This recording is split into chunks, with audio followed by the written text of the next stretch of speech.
That hawk girl had a point. They had found nothing since their search began and the clock was ticking against them. If they didn't do anything soon, then all of Themyscira could be doomed. Feeling as if her last options had been exhausted, she spoke up. "There is one person who might be able to help us," she said, drawing the attention of her teammates. "Who?" asked Batman in his gruff monotone. "My brother." "Your brother?" exclaimed Flash as the rest of the Justice League stared in curiosity. "I thought you were an only child," said Superman. "I never said that. I am the second child of my mother. He was the first." "And why have you never mentioned this brother of yours to us before?" demanded Batman. "Because it is not something that I enjoy discussing. Themyscira is an island full of nothing but women who hate men, and my brother was a son of Hades, conceived by my mother when the death god tricked her. My people never were kind to his gender at the best of times, and his circumstances did not leave him with much leeway amongst my sisters." Diana's eyes almost watered talking about the tragic tale of the Amazon's prodigal son. "And your mother just let it happen?" asked Superman, expecting a denial from his teammate.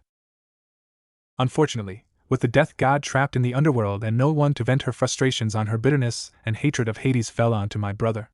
I remember the first time he ever came back from sword training. He was missing an arm from a sword strike that Egeria dealt him. The entire league's eyes widened to near circles. To hear that anyone could be so cruel was shocking, let alone to hear that such cruelty had been dealt by a resident of an island of peaceful Amazons. I'm guessing it didn't end well for him," Batman said. He had turned away from Wonder Woman to look over a series of books piled high on a stood, but one could still sense a morbid interest in his tone. "No," Diana muttered, her face transforming to one of melancholy before becoming a small but sad smile. "He hid it well from me, though. He tried not to let me see what my sisters were doing to him. That day when he walked through the door and I greeted him, he just smiled at me and told me that it had fallen off and run away from him. I was young enough to believe such things then. After that he let me ride on his shoulders around the gardens, though I expect he had more than a few broken bones, before he set me down for a nap, and that's as much as I remember. The next morning he was fine.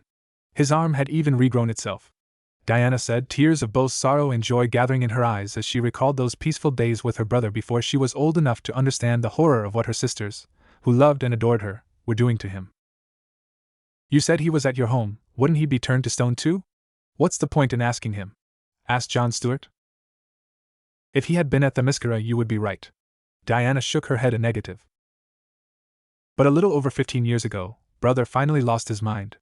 Truthfully, it is a wonder it did not happen sooner, suffering as he had for all those years at the hands of those who were supposed to love him, and watching his sister receive the treatment he was just as entitled to eventually became too much for his mind to handle."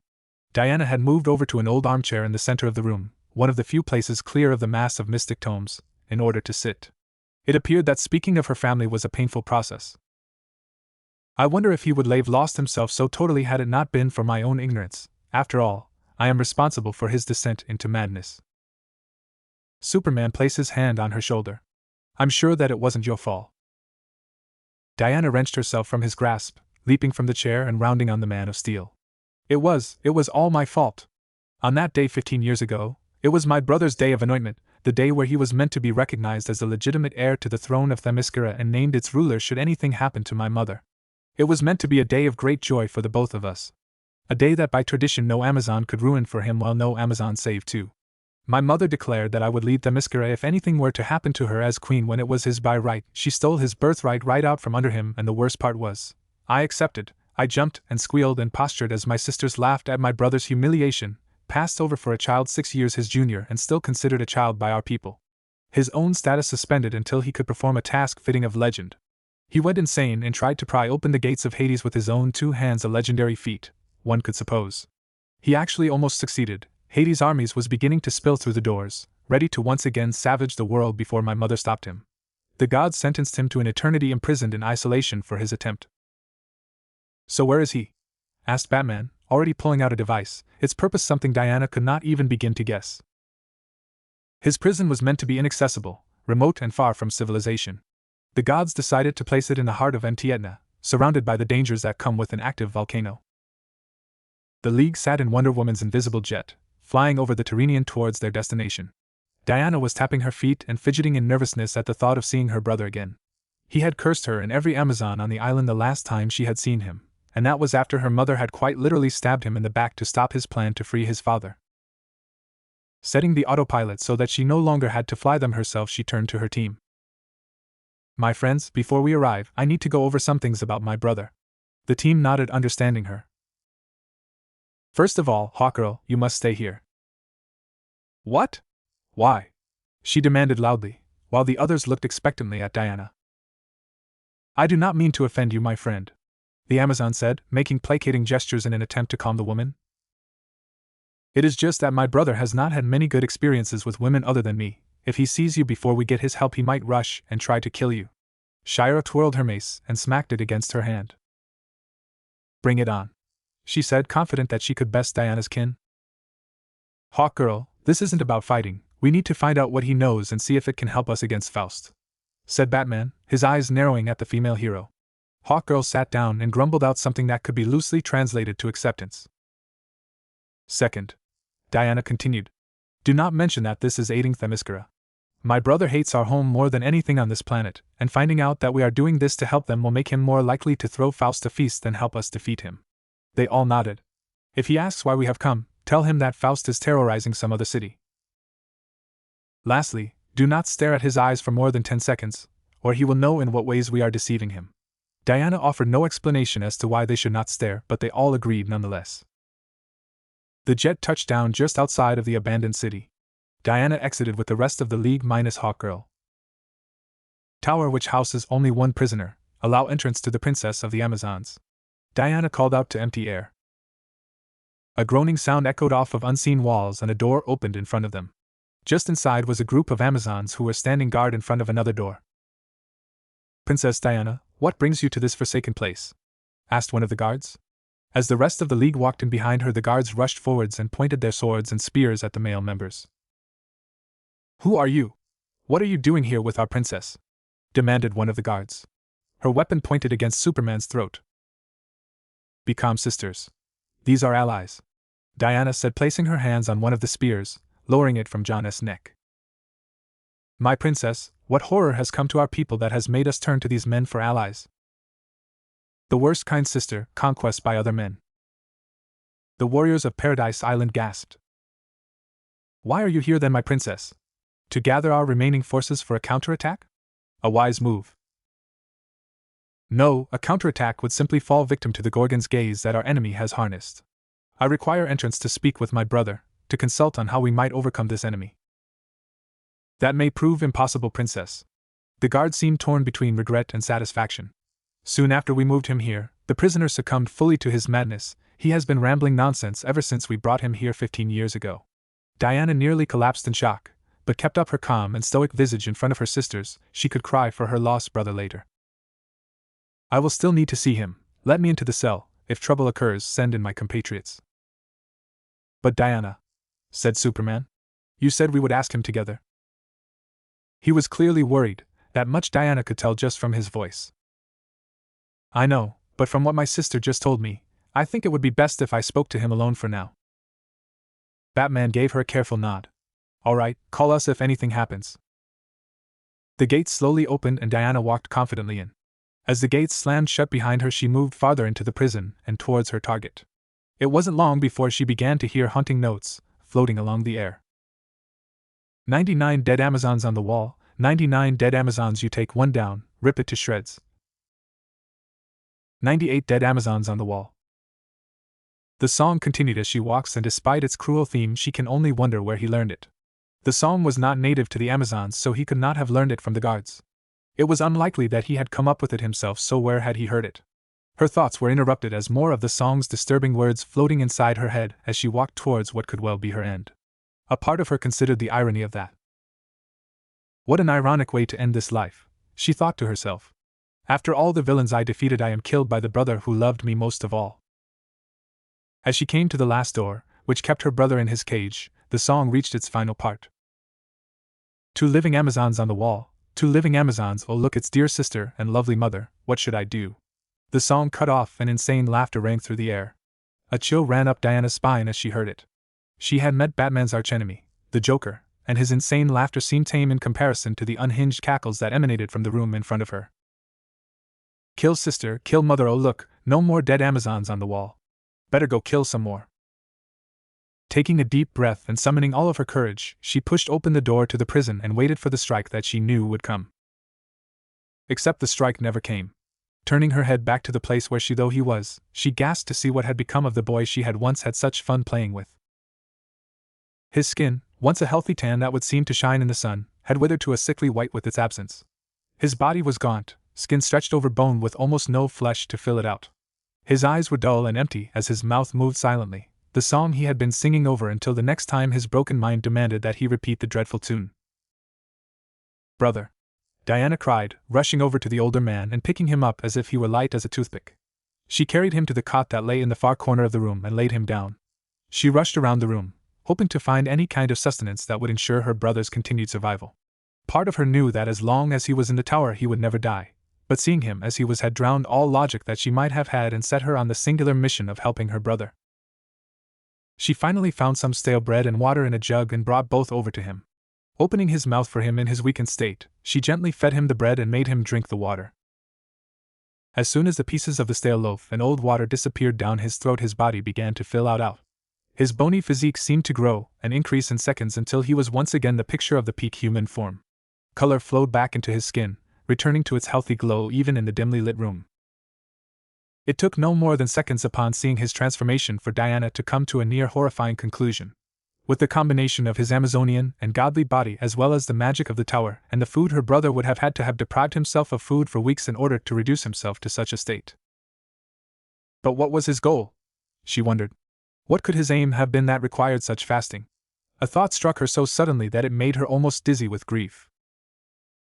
Had her brother, the man who had lived through countless horrors in his life and remained for the most part the same, tried to kill himself? Her mind could not process the thought that the man she respected and cared for more than any other in her life would stoop to such ideas as suicide. But still, her mind betrayed her and began to wonder, could this place, this isolation that never ended in the darkness that was never broken save for whatever torment the guards chose to inflict on him next, have been what truly broke his spirit? More than anything else, her brother had always been someone who believed that life always had something to offer to keep one alive. To think, no, to even consider that he himself had given up on the land of the living made the world in which she lived in a little darker, the birds no longer chirped so happily, the flowers no longer looked as beautiful, and everything she could remember since he had told her those words seemed a little more false in its majesty and wonder. The man's eyes fluttered open on his bed, and he was greeted with the sight of Diana, the Wonder Woman, princess and future queen of the Amazons, and his younger sister. He bolted up and lunged at the woman, locking her arms in a hold that not even she could break and forcing her into the ground on a single smooth move. "Give me one good reason why I shouldn't kill you right now, thief," he spat. Thief. It was heartbreaking for Diana to hear her own blood referred to her with such contempt, and with such a horrid title. But she could not blame him. When Hippolyta had first announced that Diana would succeed the throne and not her brother, Diana had been more than happy to jump up and accept her new position without delay, not thinking of the consequences or caring for the implications of her words. From that fateful day onwards she had held true to the belief that it was her fault for her brother's fall.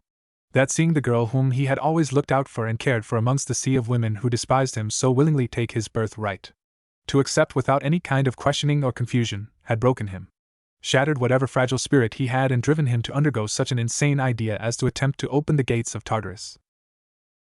Staring down at the girl, now woman in the dirt, brought painful memories to his torn and broken mind. Images of happy days and peaceful nights raged through him, and he recoiled in his haste to cease injuring the one person he still cared for. Diana saw the battle in her older brother's eyes, sanity breaking through for just seconds before the madness closed in and swallowed it whole. "You," he sputtered in rage and fury. "You stole everything from me, my sisters, my mother, my birthright. If you had never been born, I would be the one our sisters loved." The sad thing was that Diana agreed with him slightly. She had heard later on of the stories of his treatment when he was a child. But she also knew that it had gotten significantly worse when she had been gifted to their mother. Now here he was, the bravest, noblest and strongest person she had ever known, reduced to a gibbering mess in the confines of his own madness and solitude. "I know," she said. "And I know that there is nothing I can ever do to right the wrongs committed by our sisters." "Your sisters?" He cut her off. "They are your family as well," she replied, and instantly knew that was the wrong thing to say. "They stopped being my sisters when they tried to feed me to the lions on your 9th birthday." Diana flinched. She still remembered that day. Some of the more zealous Amazons had hunted her brother down a few weeks before her birthday and kept him captive. They starved him and beat him in hopes of him dying, but he had not given in, adamantly declaring that he would not die until he got to give his younger sister a birthday gift. So Diana's sisters had decided he would get his wish. On the day of her birthday, after retrieving a prize worthy of recognition for her mother and sisters to commemorate her growth and skill, Diana had been brought to the Colosseum to watch a tournament in her honor. When it was finally over, she was about to get up to leave as it had always been, only to see the two gates at opposite ends of the arena open. Out of one stumbled her brother, looking weary and tired. Out of the other stalked a group of hungry lions. Diana's eyes widened with horror as her sister cheered the lions on, shouting for their prince's death and yelling in disappointment as each lion failed in their pursuit and was felled by the young warrior. The fight had lasted for what seemed like years as the young Diana watched her brother strike the hungry felines down, wrestling them to the ground and choking them, using their own claws as weapons to slash and kill. Taking dozens of wounds over the course of the battle as fatigue reached a height she had never seen in her sibling, and the well-rested but hungry beasts landed glancing blows with their claws or took their literal pounds of flesh from his exposed form. Looking back at that day, the fight could have lasted no more than an hour, 60 minutes before all of the lions lay dead or unconscious in the arena. Her brother had managed to defeat each and every animal that had been brought against him, and although he was panting with exhaustion and covered in claw marks that would undoubtedly scar, he was victorious. The girl had cheered her for her brother with so loudly that he had turned and smiled up at her, waving in an attempt to seem nonchalant even as their sisters and mother looked on disappointedly at the lions.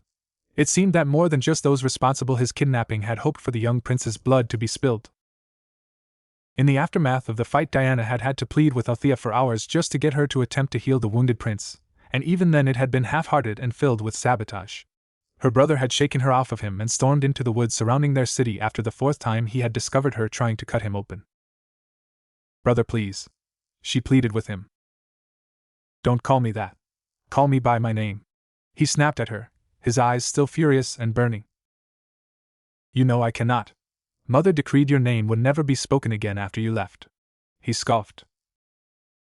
"Why should I care about her rules? She's nothing more than a stone statue now." Diana's eyes widened and narrowed. How had he known? A light chuckle escaped from his mouth. "Yes, I know what has happened. Do you think that a mere mortal like Felix Faust could have gotten his hands on a Gorgon talisman, no matter how talented in the mystic arts?" The blood froze in Wonder Woman's veins. Was her brother working for his father? "So you know about the artifacts?" she asked, looking for any recognition to the words. Fortunately or unfortunately, depending how one could look at it, his eyes showed genuine confusion along with anger and insanity. "What artifacts?" "He just said he wanted to play a little trick on the Amazons and I provided him the tools to do so." Diana took out the pictures she and the others had taken and placed them in front of her brother. His eyes shot open to the size of plates before he leveled a glare that could melt steel and freeze souls at the same time directly at her. "Have you delivered these artifacts to him yet?" he asked, completely serious as he stared at his younger sister. "No, we haven't. They are safe with me," she replied. "Good. Listen, Diana." The madness had completely fled his gaze now. It seemed that the threat these objects posed was enough to make even him serious. "These artifacts together make up the key to the gates of Hades. If you give them to Faust, I have no doubt that he will use them to return the armies of the Lord of the Dead to this world. I wish nothing but the worst on the inhabitants of that island, but the monsters that will rise from Tartarus at his command, they are too horrible, and they will not be stopped, not by anything." Diana nodded at him, now understanding the seriousness behind her brother's words. "Thank you, brother. I am very grateful for your help." She stood up and bowed before taking her leave and walking back towards the door. "Wait. Take me with you." "I'm sorry, I cannot." "Please. This place, not even our home, was this bad." "I am sorry, I cannot go against the will of the gods." Anger once again flared in his eyes, consuming all other emotions and making Wonder Woman flinch away at his harsh gaze. "Fine, go, leave me in this place. I cannot say I hope you will fail, but if nothing else I will deny you the knowledge of how to undo the curse of the Gorgon." "Brother!" Diana yelled at him. "You cannot allow for them to stay like that." "Why not?" "Please, brother, for me." "That won't work, Diana." "Fine, if you would be so petty as to doom all of our sisters to an eternity of petrification, then your punishment might just be deserved." "Why is it petty? At least in their eternity of prison they won't be conscious to go mad from it all." I will come back, and you will tell me how to save them. Diana left the room, walking down the hall and back towards the real world. Behind her, music began to start again. Except this time it was not the demented song about killing Amazons but a smooth and slow humming. To welled in Diana's eyes as the notes floated to her ears. It was the song that he would always hum to her as a child. Furiously she wiped the tear from her eyes, trying in vain to stay angry with him, but she wondered. Was he truly being petty? She shook her head. He was attempting to soften her with his song. When they had been young children, whenever she was sad or tired he would pull her into his arms, take her to her room and hum that tune until she was asleep or no longer as sad as she had been. Unknowingly she began to hum the tune as well. Even as she left the cell and headed back to her plane with her friends, she still hummed the tune, much to the confusion of her team. Only the guards seemed to recognize the music, but their faces only showed mild contempt. "My princess," one of the guards addressed her as she approached, the rest of the group not far behind. Batman walked up to her, interrupting her music with a somber look. "So what did you learn from him?" Diana sighed and turned back to the assembled group. "He gave Faust the amulet that allowed him to conquer Themyscira." The others almost gaped in surprise. "That little pile of sure." "Calm yourself, John Stewart, it is not what you think," Diana interrupted him. "He gave Faust that amulet with the intent of mischief, not conquest." "Does it matter why he gave Faust the amulet? The problem is getting it away from him and reversing its magic," said Batman, ever the logical one. "As much as it pains me, Your Highness, the man it right, we will need to find a way to nullify the curse of the Gorgon if we wish to defeat this man Faust." "I know, sister, but I fear this is a quest you cannot assist us with." "What? My princess, surely you would not forbid us the chance to avenge our homeland?" "You have another, more important task. With so many of our sisters incapacitated, my brother's prison is more vulnerable than ever before. As princess and acting queen until my mother returns to her throne, I charge you to watch over the prison of the Prince of Themyscira and ensure he does not offer aid to the invader Felix Faust." The guards were clearly unhappy to be stuck guarding a prison as others left to save their home, but by the decree of their ruler they could not deny her orders. "Very well, sister. May you know swift victory in the battles to come." "And you as well, sister."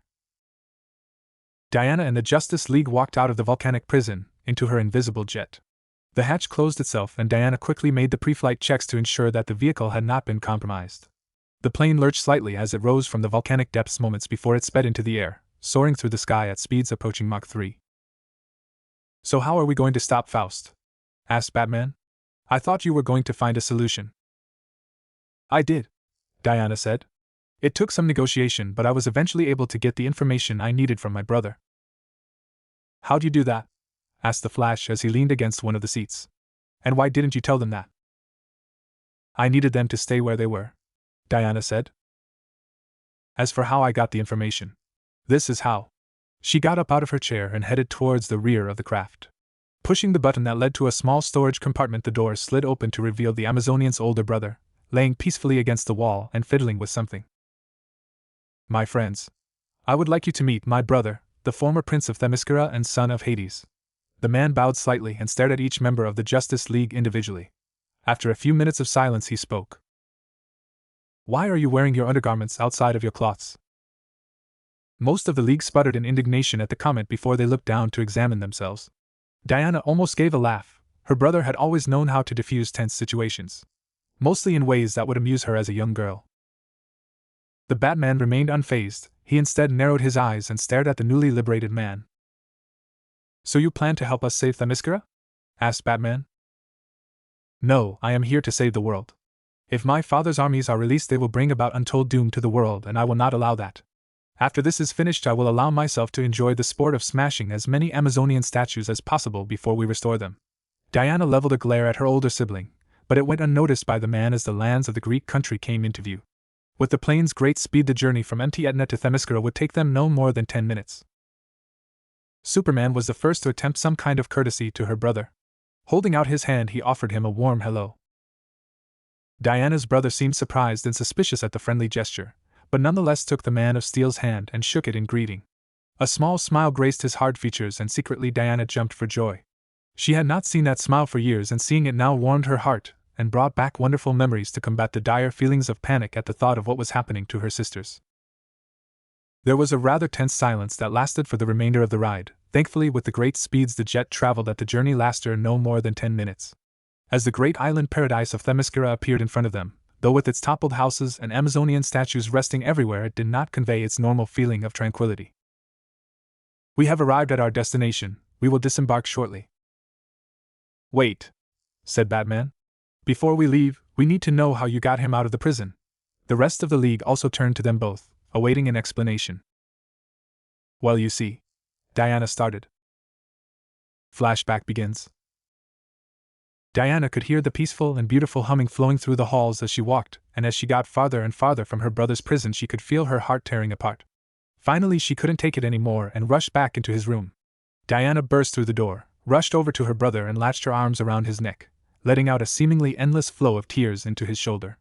She pleaded through her sobs for forgiveness as he held her and comforted her. Even half mad and trapped in a prison, it seemed he still held true to his memories and gingerly held the crying woman to his chest, offering her some comfort.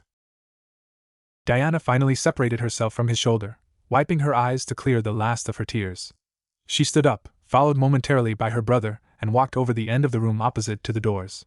She rested her hands silently against the wall and pushed, slowly but surely, adding more and more of her impressive strength. Her pushing soon caused a section to fall out nearly noiselessly, easily big enough for him to climb out into the day. Her brother stared at the daylight flowing through the hole in the wall with wonder. He stretched his hand out and let it pass through the light as if it might hurt him. A grin broke out on his face and he began to laugh. Not the sick, twisted laugh Diana had heard before, but the loud, full, happy laugh that she had loved as a child and still enjoyed hearing as a full-grown woman. "Please listen, brother, climb out and head towards the front of the prison, climb into my plane. The big black monster with large wings, and store yourself in the storage compartment at the back. Do not make a noise until I open the compartment." He nodded vigorously, happy just to be free of the prison he had been confined to for the last 15 years. Diana, having completed her impromptu mission, then left the cell, humming her brother's tune, and led the League back into her jet. Flashback ends. Diana ended her story, leaving out some of the less relevant and more personal details. Batman looked slightly skeptical but nonetheless accepting of the story when he saw that the prince was nodding along. His teammate had no reason to lie to him, so despite a small feeling in his gut he got every time he looked at Diana's brother, he allowed the two to move towards the exit of the craft. Batman placed his hands in front of the other League members. "Keep a careful watch on them." "On Diana? What are you talking about? She's our friend." Superman crossed his arms over his chest. "She's too emotionally involved. This is her home, Batman. I think it's okay for her to be concerned." Flash piped in, nodding his head slightly as he thought about it. "She letting him manipulate her? I don't trust him." Hawkgirl rolled her eyes. "None of us trust him. He's here because he hates his daddy more than his mommy.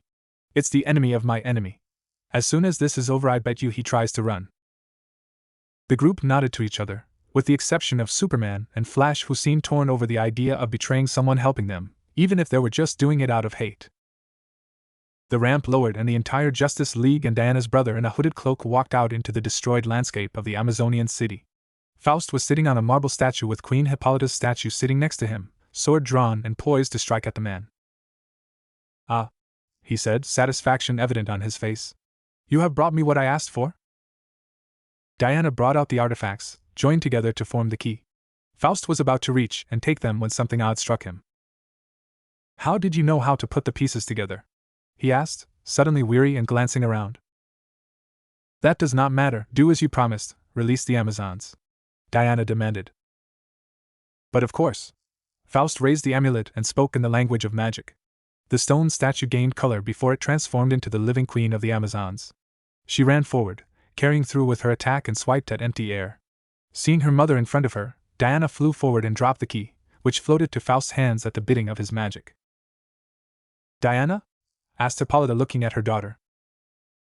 "Rest, mother, everything will be all right," she whispered. "No, you do not understand. The artifacts you have been retrieving are—" "I know, mother," she said. "So you did figure it out," said Faust, breaking the mother-daughter moment as Diana helped her mother to her feet. "Yes, I did, and you will not succeed." Faust cackled at her words. "Oh, won't I? Who is going to stop me when all of you are turned to stone?" He raised the amulet and began to chant the incantation. only for the amulet to disappear in a red flash as the flash appeared on the far side of the clearing. Looking for this? He asked jovially. Faust roared in anger as he summoned his magic to attack the Scarlet Speedster. Flash dodged quickly and runs away, handing the amulet secretly to Diana's brother, who hid it in his robes. Meanwhile, the Justice League had begun to fight the giant plant monster that Faust had summoned up to combat them. They were winning bit by bit as the evil wizard was pushed farther and farther from the gates of Tartarus' hiding place. Yelling once again in frustration, Faust unleashed a blast that threw everyone back. Teleporting forward, he grabbed Hippolyta by the wrist and moved them both to the gates of Tartarus. Faust neared the gates, moving closer and closer towards the key slot, all the while Hippolyta was trying to convince him to stop. Please, you have no idea what kind of terror you are about to unleash upon this world. I know exactly what I am doing. When I free Lord Hades' armies, he will reward me with ultimate knowledge. Whatever he has told you or promised you is a lie. He will kill you the second you are no longer useful to him. Silence! He yelled as he chained Hippolyta to a stone column and placed the key in the slot. The gears began to turn and the gates opened, revealing raging fires on the other side. The League and Diana's brother bounded down the stairs just in time to see a figure emerge from the shadows of the chamber, walking slowly towards the wall of fire that could be seen through the opening gates. He was tall and could be considered handsome, were it not for the evil and sadistic look on his face and the arrogant way in which he carried himself. Hades stood in the land of the living, awaiting the arrival of his long-entombed armies and ready to rule the world with an iron fist. Faust bowed deeply to him and spoke. My master, your humble servant has returned. Hades looked down impassively towards the groveling man before looking past him towards the chained-up queen of the Amazons. What is this? My queen returns to greet her lord and master upon his day of conquest. Hades moved in closer to Hippolyta and sealed his lip against hers, stealing a kiss. Just as it has always been. He purred sadistically. Just like it was when we made our son. I wonder if you are as you were back then. That is disgusting, father. Please do not speak of that in my presence. The League tried to hide but were surprised when they found that they couldn't move a muscle. Diana looked to see black lines running across everyone on the League as her brother walked towards the death god. Ah, my son, you have brought me a gift. You look well considering your imprisonment. How did you escape? My sister, of course. She was always so easy to fool, always seeing the best in people, a flaw I suffered from before my sisters showed me that all of humanity are nothing but mongrels. The prince squatted down, now eye to eye with his restrained mother. Hello, mother. He crowed in a playful voice full of malice and evil. It has been 15 years since you locked me away. Are you happy to have your son return home? You are not my son and this is not your home anymore. A clicking noise came from his mouth, as if berating a child. But you see, mother, this is my home. This place is where you brought me into the world. This is the place I lived, the place you tortured me for no other crime than my gender, the place I was meant to rule until you cruelly took that right away from me. With your every breath you proved that my decision was the right one. She spat at him, flinging a glob of spit when struck his cheek. Smiling slightly, he wiped it off, looking down on his mother as one might look at a disobedient pet. Brother! Diana's voice echoed through the cave. Yes, dear sister. Why? Why would you do this? I helped you, I set you free, and you repay me by joining the Lord of the Dead. Faust had finally gathered his courage and decided to speak. My lord. Not to interrupt, but my payment is due. The Lord of the Dead looked at the sorcerer and thought for a moment. Ah, yes, ultimate knowledge. He stretched his hand forward. Ultimately, the only knowledge you mortals will know is death. Faust screamed in agony as his body was consumed in flames. Hades let out a satisfied sigh. Now that he is out of the way, I can get started on conquering this world. Hades flew away from the sight. Diana had her hand out. She had managed to overcome the binding her brother had placed on her.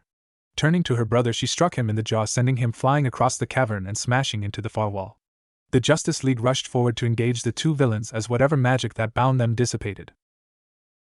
Batman and Hawkgirl tried to take down Diana's brother while the others attacked Hades. The man had managed to pull himself out of the wall he had been sent into only to dodge a batarang-formed Batman and a mace strike from Hawkgirl.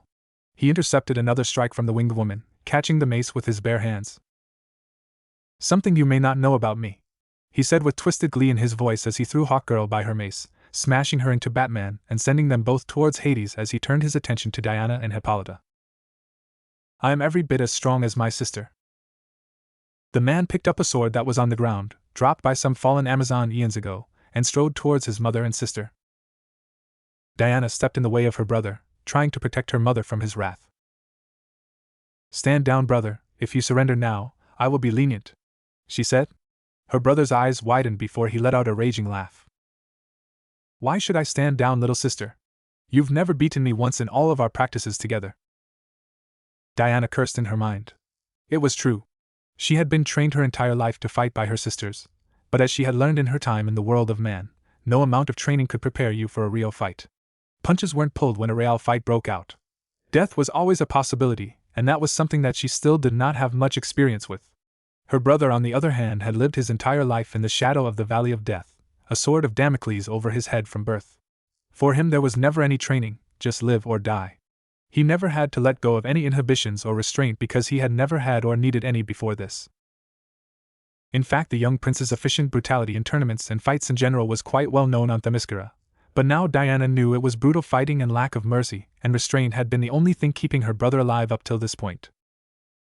Those facts on their own made him a dangerous opponent, and even after all of his time locked away in his prison, Diana still did not know if she could defeat her sibling. He rushed forward, crossing swords with his sister, as she tried to defend both her and her mother. Unfortunately, it was not long before she realized that she was losing ground quickly. Glancing blows and minor wounds were her victories, while large cuts and painful strikes showed just how much he had held back whenever the two had fought as children. Her sword flew from her hand as her brother disarmed her, pointing his sword at her throat. He raised his arm and was met with the ringing noise of steel meeting steel as the blow was intercepted by their mother. Hippolyta held the sword firmly and with lifetimes of experience against her oldest child. Oh, what a model mother, jumping at the chance to protect her little girl. I wonder, did you ever think to protect me like that, or did you hate me from the moment I was born? Hippolyta flinched slightly, and her son used that single instant of weakness to launch his attack. The two swapped sword strikes dozens of times, both of them evenly matched against each other as they fought. All the while, the fallen prince's smile grew, turning into an insane grin as her clashed once again with the woman who had raised him.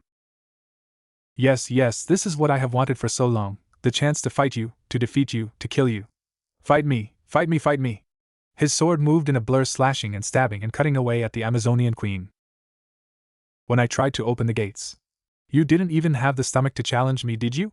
You didn't have the heart to look your son, your blood in the eye as you drove your sword through me. Instead, you were a coward. You stabbed me through the back and threw me into that prison. You couldn't stand to see the child you failed every day. You wouldn't have been able to look in the mirror, he said, each word cutting into his mother sharper than the actual sword strikes. I tried so hard, he continued. I tried so hard to please you, to be the best Amazon there ever was. And every time you would turn me away, scold me, strike me, just because I was a reminder of him. Again his sword passed through her guard and sliced her side, dyeing her tunic with red. I did everything you ever asked of me. I trained until my bones were ground to dust. I fought until I could not even stand. I tried to make you see. I tried to make them all see that I was not my father, that I was not a demon child. But none of you wanted to see the truth. None of you wanted to see me as anything other than Hades' son. Hippolyta's sword fell from her hands and her son dropped his in response. Her grabbed the collar of her robe and brought her close before smashing his head into hers. He pushed her back and was on her in less than a second, raining blows on her tired and beaten form. Diana would have come to her mother's aid, but she was too busy saving the lives of her teammates and battling against Hades and the armies that poured from the gates. The prince continued to beat his mother rapidly. Everything I ever did in my life, I did to make you proud, to try to make you see me for who I really was. Tell me how proud you are of me now, mother. He landed a blow to her face, sending her reeling and forcing her to the ground. Now he stood over her. Tell me, he said to her. Tell me, he screamed, finally letting every ounce of hatred, rage and pain out at once. Hippolyta sat up from her down position, leaning on her arms as she stared up at her son. I hated you for so long, she said to him, her voice weak. But it was not like that in the beginning. When you were born I was tired and weak and in pain. But when I saw you for the first time, a little tuft of hair on your head and those adorable little green eyes staring at me. It was the happiest day of my life. You were perfect, perfect in every way, and I wondered if you could actually be the son of that monster. But as you got older, you looked so much like him, not the color of your hair or your eyes but everything else. I was so bitter. Your father had tricked me and you were the result, and I couldn't help but see you as just more evidence that I had made a horrible mistake. Is that what I am to you? He asked. A mistake? An error that was to be destroyed, wiped away like some stain? No! She cried. She had no right in any sense of the word to refute what he had said. His description perfectly fit the way she had allowed him to be treated, but it was still what she felt deep in her heart. You obviously thought so. He yelled back at her. You let it happen, everything your people did to me, and you just watched. You watched and laughed. They beat me, cut me, starved me, burned me, again and again and again. And when Diana was gifted to you, it only ever got worse.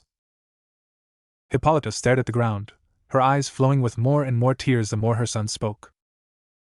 I know there is nothing I can say or do that will ever make up for the horrors your sisters and I inflicted upon you, but you have to know that my keeping you, my birthing you, that was never a mistake. I did many horrible things to you, but please, you must know that I loved you. She said it, those words that made her want to lay in a hole and die of despair. She had loved him, he was her child, her flesh and blood, and yet despite that she had allowed her bitterness and hatred of his father to bury that love deep under her hate. She had buried it so deep that she had not flinched at the sight of him armless and half dead after his first swordsmanship lesson, nor when he had almost died on his first hunting expedition, or when he had fallen ill as a babe and nearly been gone in her own arms as she glared at him. She had allowed the son she loved to suffer because she could not overcome her own grudges. Her child stared at her unmoved. The funny thing is, he started, waiting until his mother was looking at him before continuing. So long ago I would have done anything to hear those words come from you, or anyone for that matter. But now all I feel is hollow, empty. Hippolyta let out a small and broken sob as he spoke. That part of me, the part that loves you, the part that cares about your opinions. He reached down and cupped his mother's chin, forcing her to meet his eyes. You killed him 15 years ago, right here, with a sword in his back and in pain in his heart. Now all that's left at me. I hope you're happy. He grabbed his mother's clothes, bringing her eye level with him. But this is digressing from my question. Are you proud, mother? Proud of what your son, your flesh and blood, has become?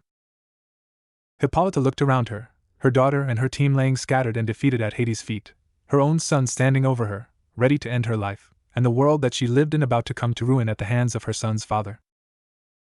Yes, she said. I still am proud. Deep down I have always been proud of you.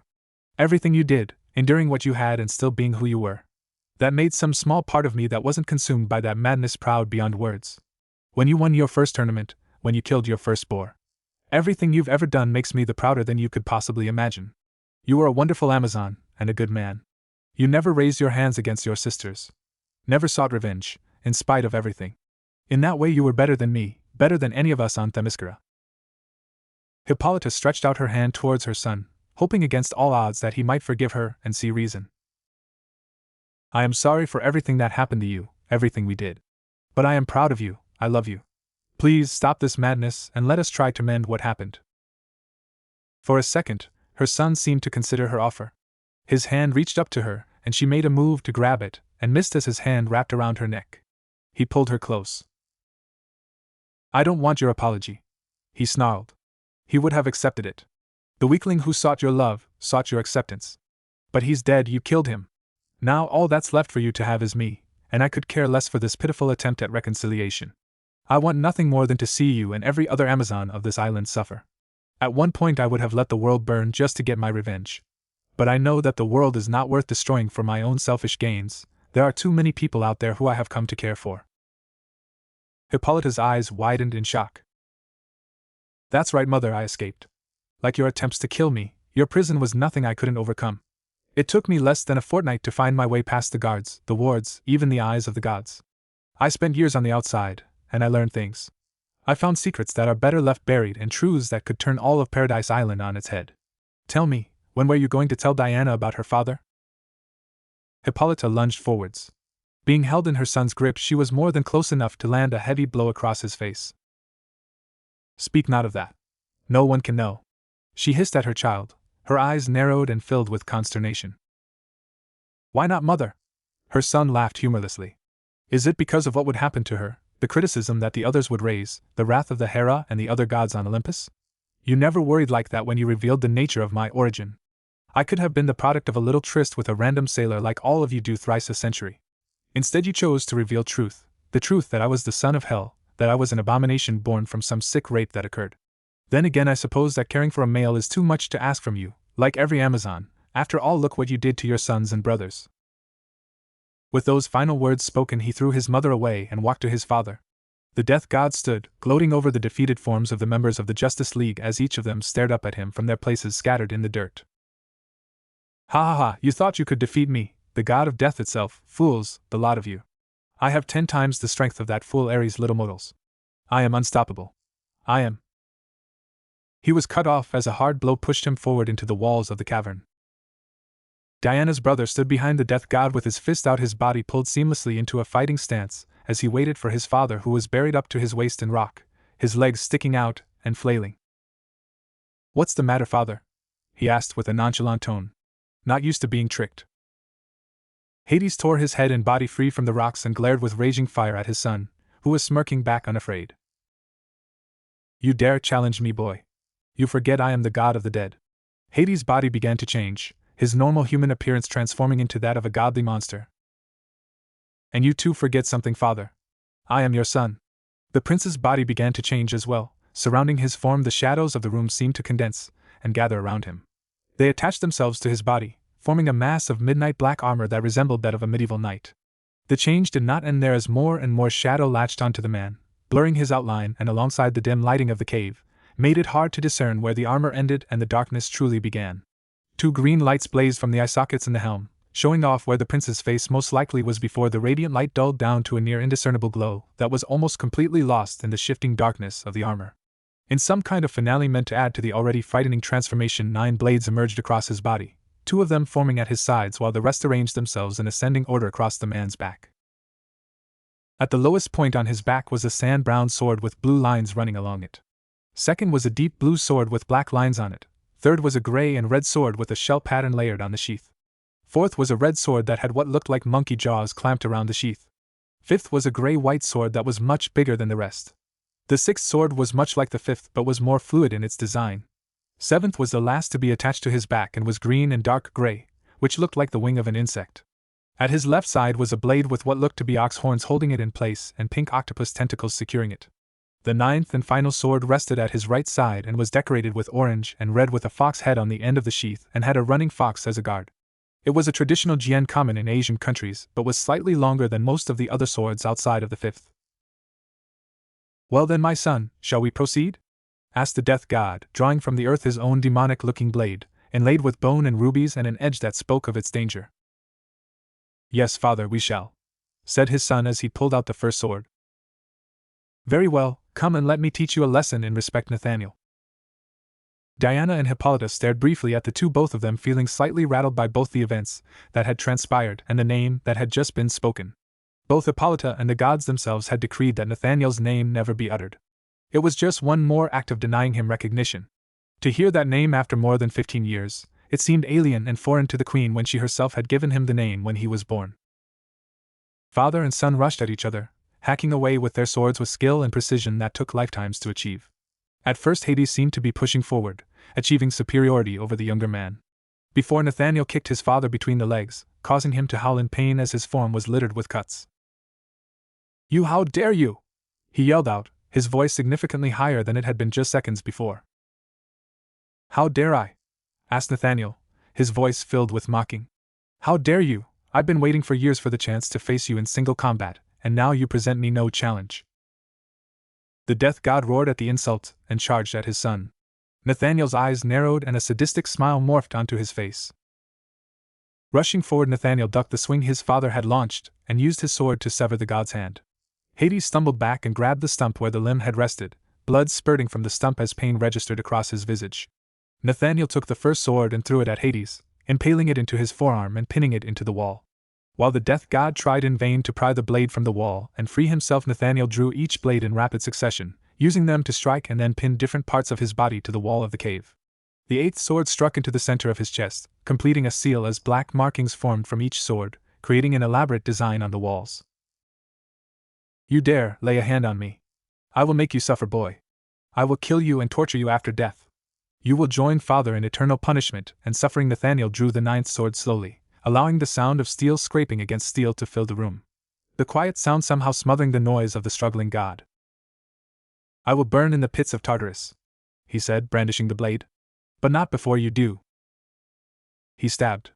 The sword lodged in the middle of Hades' forehead, right above his eyes.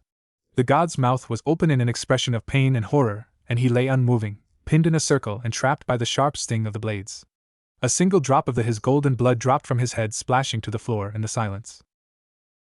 In the instant the blood dropped to the floor, black and golden flames burst forth from Hades' corpse. They consumed Nathaniel, forming into a grand dome of fire and immortal essence, obscuring everyone's views. Moments passed before the flames began to die down, and Hippolyta and Diana raced forward to where the prince had fallen.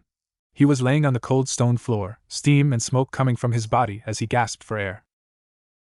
The two Amazons fell to their knees in front of him, his sister grasping his hand in both of hers and his mother cradling his head in her lap as she stroked his face.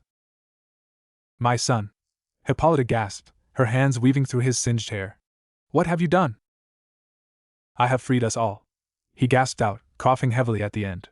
"The hellfire that burns the death god, it has burned all traces of him from this world.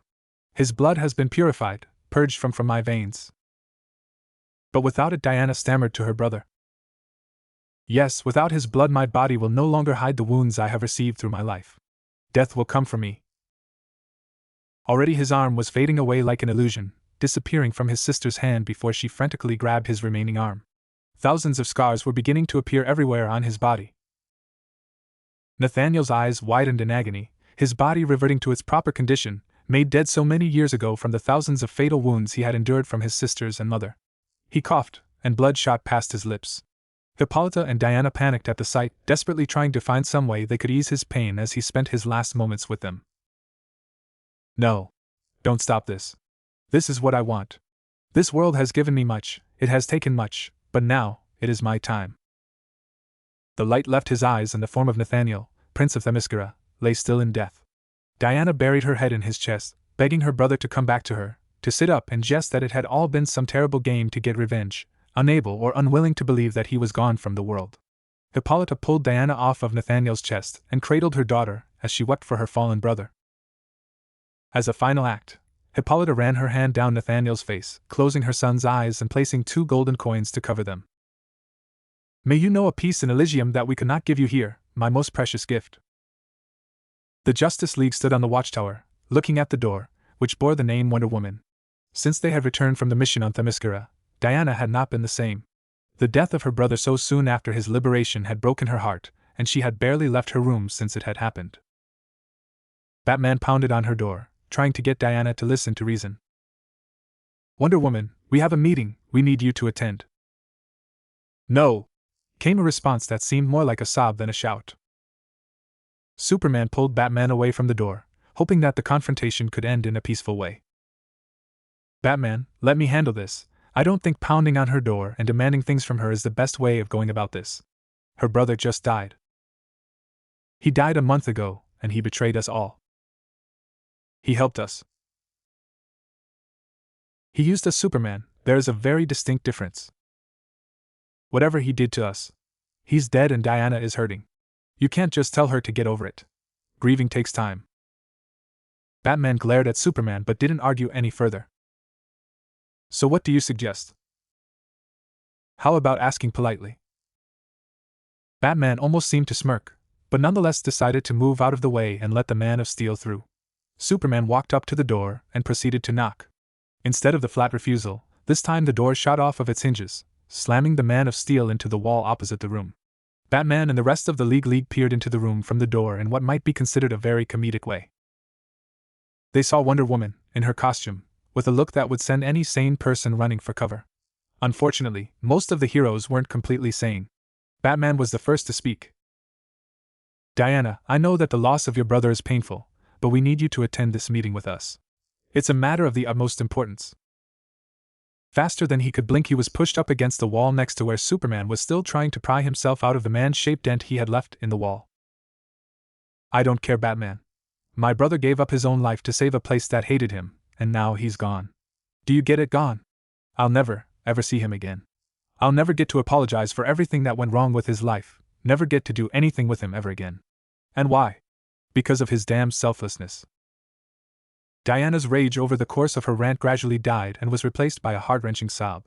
She fell to her knees and cried into her hands. Batman looked down at the Amazonian, and if one looked closely, they could see a flash of actual compassion and remorse flash across his face. It was in fact John who stepped forward to provide comfort to the distressed Amazon. He placed his arm over her shoulder in a comforting gesture before bringing her to her feet and leading her to the conference room where the League's latest meeting was being held. Themyscira. Meanwhile, the island of Themyscira was busy having a celebration. News had spread extremely quickly through the population that Hades had been slain. What was not known was who did the deed. Many assumed that it was either their queen or princess, but could not verify these rumors because the queen had not left the palace since the events. Most believed that she was recovering from her battle with Hades, and this only convinced the residents of the island to celebrate more, dedicating it to their queen's grand victory and her speedy recovery. The reality was very different, if any of the Amazons had come to the palace lately, which had been practically sealed off. Inside the palace stood the queen's most trusted council. They were drumming their fists against the door to the queen's room in hopes of rousing her from her isolation and getting her to interact with her subjects. "My queen," said Philippus in a frustrated voice, the dark-skinned Amazon seeming more and more annoyed with her queen's refusal to answer them. "Open the door and speak with us, please." They heard no response, and finally deciding that checking in on their potentially injured queen was more important at the moment than respecting her privacy. "Penthesilea, please, if you would." The mighty Amazonian warrior moved to the front of the group and Spartan kicked the doors apart. The entourage entered only to find the room dark, the curtains drawn, a hole dug in the floor with the marble carefully removed, and their queen, hoisting a coffin with the royal symbols on it that the Amazons knew all too well. "My queen! What are you doing burying that thing in the palace?" The queen of the Amazons glared at her sisters. "Because he is my son and he deserved a proper burial," she said with conviction. "Why would you want that monster to be buried on the island? When did he even escape his prison? The guards never reported anything wrong. I am burying him here because it is his right as the Prince of Themyscira. I denied him his birthright for so long, but I will do this one thing at least to try and atone for my mistakes, no matter how insufficient it truly is." The Amazons stood shocked, near paralyzed in astonishment. They were so bewildered by their rule that they did not even notice the queen's refusal to answer their second question. Hippolyta had been one of the ones who was most supportive of the righteous vengeance they had laid upon the prince, but now she seemed to have completely changed her mind, flipping entirely her previous views, and was actually sounding like she genuinely cared about the cursed boy. "My queen, why have your thoughts on the boy? He is not just a boy, he is my son," the queen stated with a conviction not seen in her words for some time, which brought the Amazons back somewhat. Deciding to obey her lest they incur her wrath, they changed their words but not their attitude. "Very well, my queen, why have your thoughts on your son changed so suddenly? He was a spawn of Hades who tainted our island with his very presence. Now you are going to bury him underneath the palace itself. And how did he die in the first place? We haven't heard anything from the guards at his prison that said he had perished." The queen pulled again on the rope, hoisting the coffin even higher into air and towards the hole she had dug to bury her deceased son. "He escaped, and came back with his sister Diana. The island may believe that it was Diana or myself who struck the blow that killed the death god, but it was not. It was Nathaniel." The Amazon stiffened slightly at the use of the boy's name, which had not been spoken for over a decade and a half. "My queen, surely you were confused or hallucinating. Why would your son work to kill Hades? He was the boy's father. And I am his mother despite my poor parenting." The last bit was whispered only to herself, but the others heard it all the same. In any case, Nathaniel tricked his father and slew him. As Hades died, the death god was consumed in hellfire that burned all traces of him from the mortal world, including my son himself. His final sacrifice will not be in vain as long as I rule this island, and I will bury what little of my son I have left in the place where it is meant to be. Many amongst the entourage felt like protesting the decision made by their queen, but seeing the stubbornness in her eyes as she hoisted the coffin further into the air and towards the hole made them realize that no amount of arguing would deter their queen from her mission. Bowing to her, they all left the room, closing the doors behind them as they left. Hippolyta lowered the coffin carefully into the hole she had prepared for it, knowing that with no effort she could later go down the royal crypt, joining the body of her own mother, the first queen of Themyscira who was killed millennium ago, and move his coffin to its proper place. Having finished her task, the queen once again gently set the marble floor piece back where it belonged and began to cry tears of sorrow. Before, when she had had a mission, putting his body down in the crypt without anyone knowing, she had been able to hold off the feelings of sadness by holding on to some kind of obligation to not weep until her task was done. Now it was, and she could feel the incredible sense of failure and guilt sweeping over her. Water poured from her eyes like rain from clouds as she lamented the loss of her boy. Hollow, she muttered. Was this how he had felt, when she had betrayed him, when she had stabbed him? He told her himself that he didn't love her, that he didn't care for her. Thinking back on her final moments spent with her child, she could only cry harder. He told her that that part of him, the part that loved and cared, was dead, but what made it worse was when she'd finally managed to kill it. It hadn't been early on, during his childhood, with her cold hatred and willful ignorance of his needs as a babe. Nor had it been during his young adolescence, with physical violence to add to her already hateful demeanor. It had been that day, 15 years ago. Such a short time considering how long her son had lived in pain and neglect. The worst part, though, was to know what she could have had, the life she could have saved, had she only the chance. It broke her inside. Hippolyta could feel some part of her heart and soul shatter from the terrible blow. It was that moment she remembered something. Something her son had told her long ago when she had questioned him on their immortality. People waste so much time, and then they ask for more, because if they could have all of that time, they could fix any mistake. But people don't get that time, because they don't deserve it. Because if you can't make the most out of every single moment, you don't deserve a single extra second. His tutor, the normally kind and patient Helene who served as chief historian on Themyscira, had struck him soon after, believing his words to be an insult to the Amazons and a claim that his sisters did not deserve their gift of immortality. She herself had forgotten his words soon after, but now, sitting on her floor, wallowing in shame and misery, she finally understood what her young son had been trying to tell her. It was him. He was talking about himself. He thought, even back then, that one day one of us was going to kill him. He knew.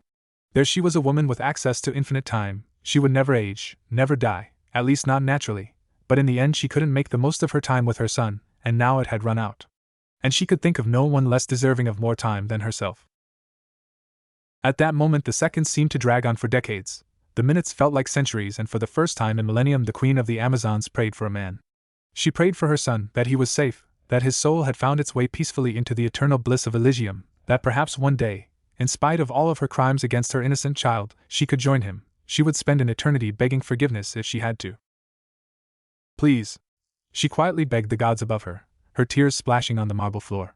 Please let my son be safe, let him be warm, let him have peace. I could never give it to him, but please, I beg that you might. She sat on the floor, trying in vain to find some sign that her prayer had been answered. None came. Her tears drying up after hours of crying, Hippolyta resolved to go to a place she had not gone to for many decades, her son's chambers. The revelation that she had not seen her son's rooms, where he had slept, eaten, and lived for his entire early life, for so long, despite having spent enormous amounts of time in the rooms of her daughter, was just another reminder of her failure as his mother. Deep in thought, the queen of the Amazons did not realize that she stood in front of her son's door until she felt her feet stop in front of giant white double doors. She could swear she still felt the dreary and depressed atmosphere that had accumulated over the course of decades of hatred, vengeance, pain, and sadness. She pulled herself together under the oppressive aura and pushed the doors apart, entering the room used by her son so long ago. She was shocked to see almost everything in the room was in need of repair. The curtains that should have ensured privacy were instead on the bed. Pulling it off, Hippolyta ignored the 15 years' worth of dust that flew into the air as she saw the lack on any kind of blanket or covering to provide warmth on cold nights. The rest of the room was in a similar state of disrepair, and from the dust it had been that way since long before her son had been imprisoned. Fresh tears flowed once more from her eyes as she reflected on the past. What a joke she was. She could have had something wonderful, a son who would love his sisters both by blood and by bond, a daughter who would be the perfect princess, perhaps even grandchildren to watch as they grew and signaled the next generation. All of that was gone, nothing more than a fantasy.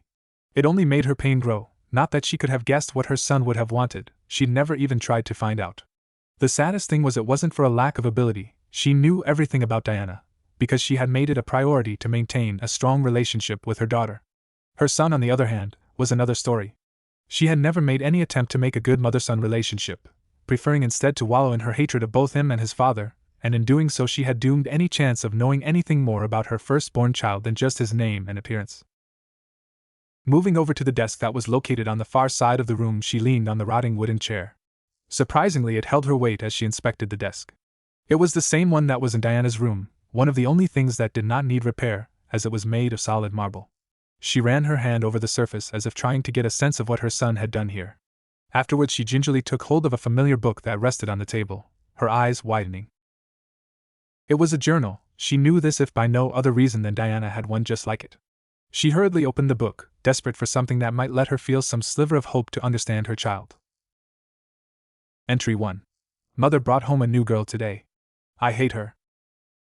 Hippolyta stared at the book. That must have been when Nathaniel had been around 6 years of age, just after she had brought Diana back to the temple. Everyone says she's a gift from the gods. I wonder if they can take her back?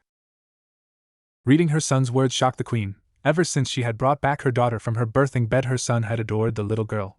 It had been the one thing in his life she had never tried to find any kind of fault with. No one lets me see her, but they say she's pretty.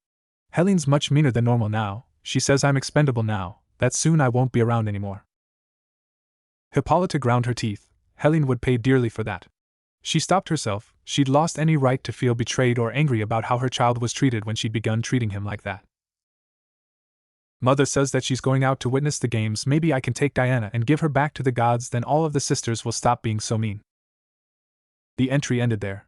Turning to the next page, hoping to find something, anything to explain why her son had started loving her daughter, she was instead met with the sight of moths and eaten pages. Entry 2. Mother is. Turn. I'll dash. Hippolyta flipped further and further through the book, hoping to find just one more entry that was whole. Tearing though the pages, she tried in vain. Insects had long since made sure that nothing was left, just fragments of entries, small scattered words as pages were eaten down to the bindings. Finally she came to the end, the last pages. Entry dash. There was no number, the insects had eaten it off. It's my day of anointment today, finally. No. Hippolyta whispered, the gods couldn't despise her this much, the fates couldn't leave her with this. She wanted to stop, wanted to throw the book away and run screaming from the room, but her guilt wouldn't let her. She couldn't leave until she knew exactly what she had killed that day. I'm finally going to be confirmed as Prince of Themyscira. I'll be in charge if something ever happens to Mother, gods forbid. Hippolyta smiled. Even after all she'd done, he'd still been worried about her safety. Diana's excited too. The little one's been bouncing off of walls talking about what a great king I'll be one day. I really should slow her down. Too much talk like that and some of our sisters might think I have ideas. The queen scowled, her anger getting the better of her. Of course they would. None of her sisters would ever assume anything but the worst of her son. I just hope that this will finally convince Mother that I'm not evil. Tears again gathered in her eyes. It was painful to know that was what her son thought of her. Then again his thoughts weren't inaccurate. I've been waiting for this my whole life. Mother's been postponing it for years, saying I'm not ready or that my sisters need more time to get used to me. I guess my patience has finally been rewarded. A choked sob erupted from the queen's throat. She knew what would happen when he put the book down, when he left for his anointment. She wanted to yell at him not to go, to run away from the island and find people who would care for him better than his family, though that was not a high bar to clear. I guess I'll find out. The entry ended there. Hippolyta fell to her knees, clutching the book tightly to her chest as she let out a near inhuman wail. She sobbed and cried and screamed to the heavens her rage, her torment, her sorrow, her despair. She cried for the child she had lost, for his childhood, robbed from him by her, for his birthright, stolen by her, for his heart, broken by her, for his life, ended because of her. Taking hold of every last bit of courage she had, she turned the page. Final entry.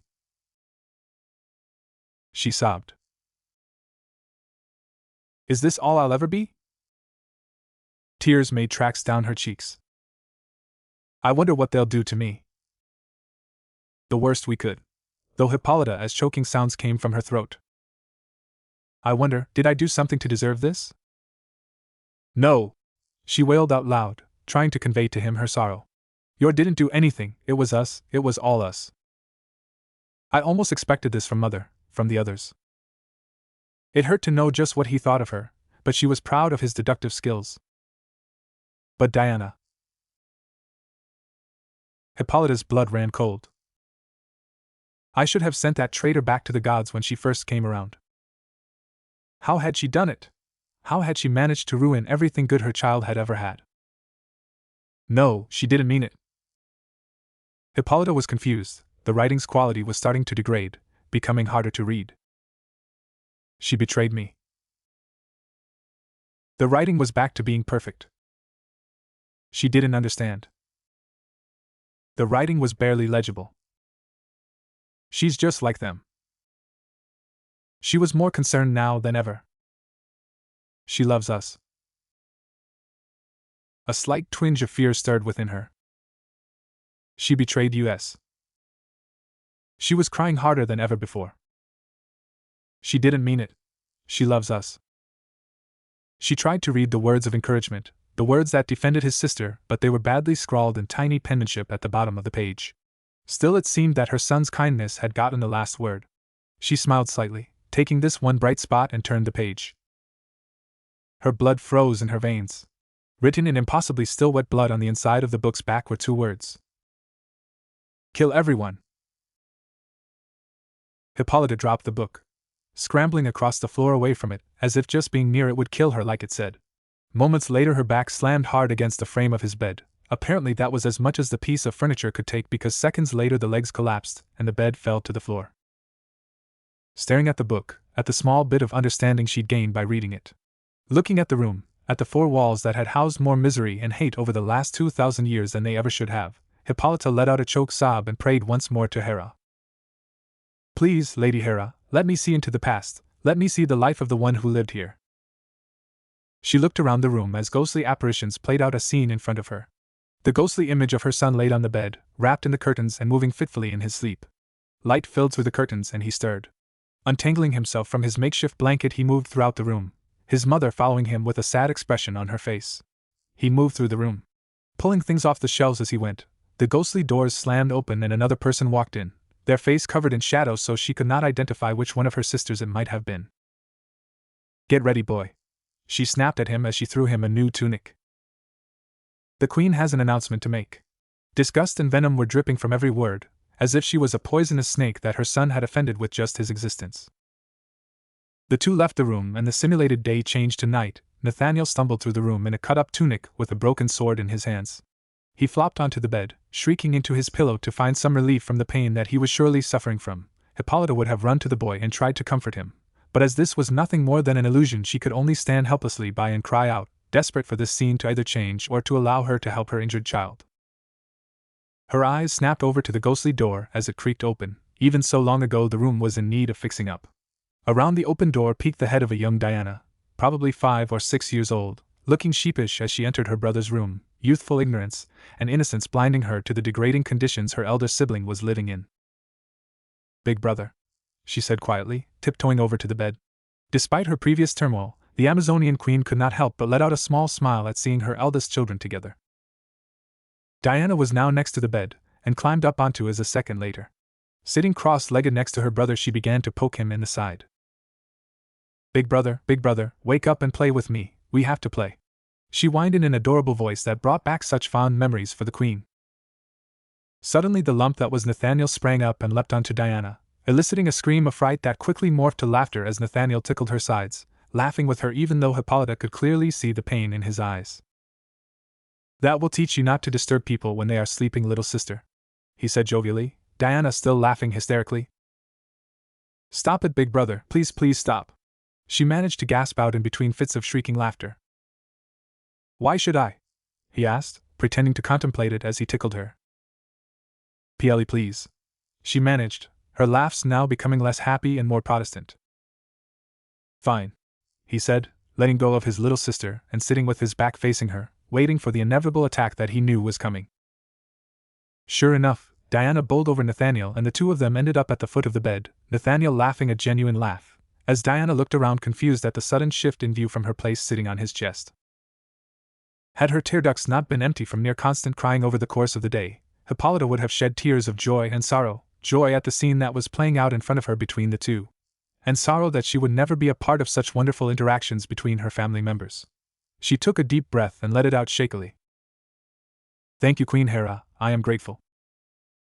The Queen of the Amazons moved over to the ghostly images, kneeling in front of the image of her son as his eyes expressed the type of genuine joy that she could not remember seeing on his face during his time with her.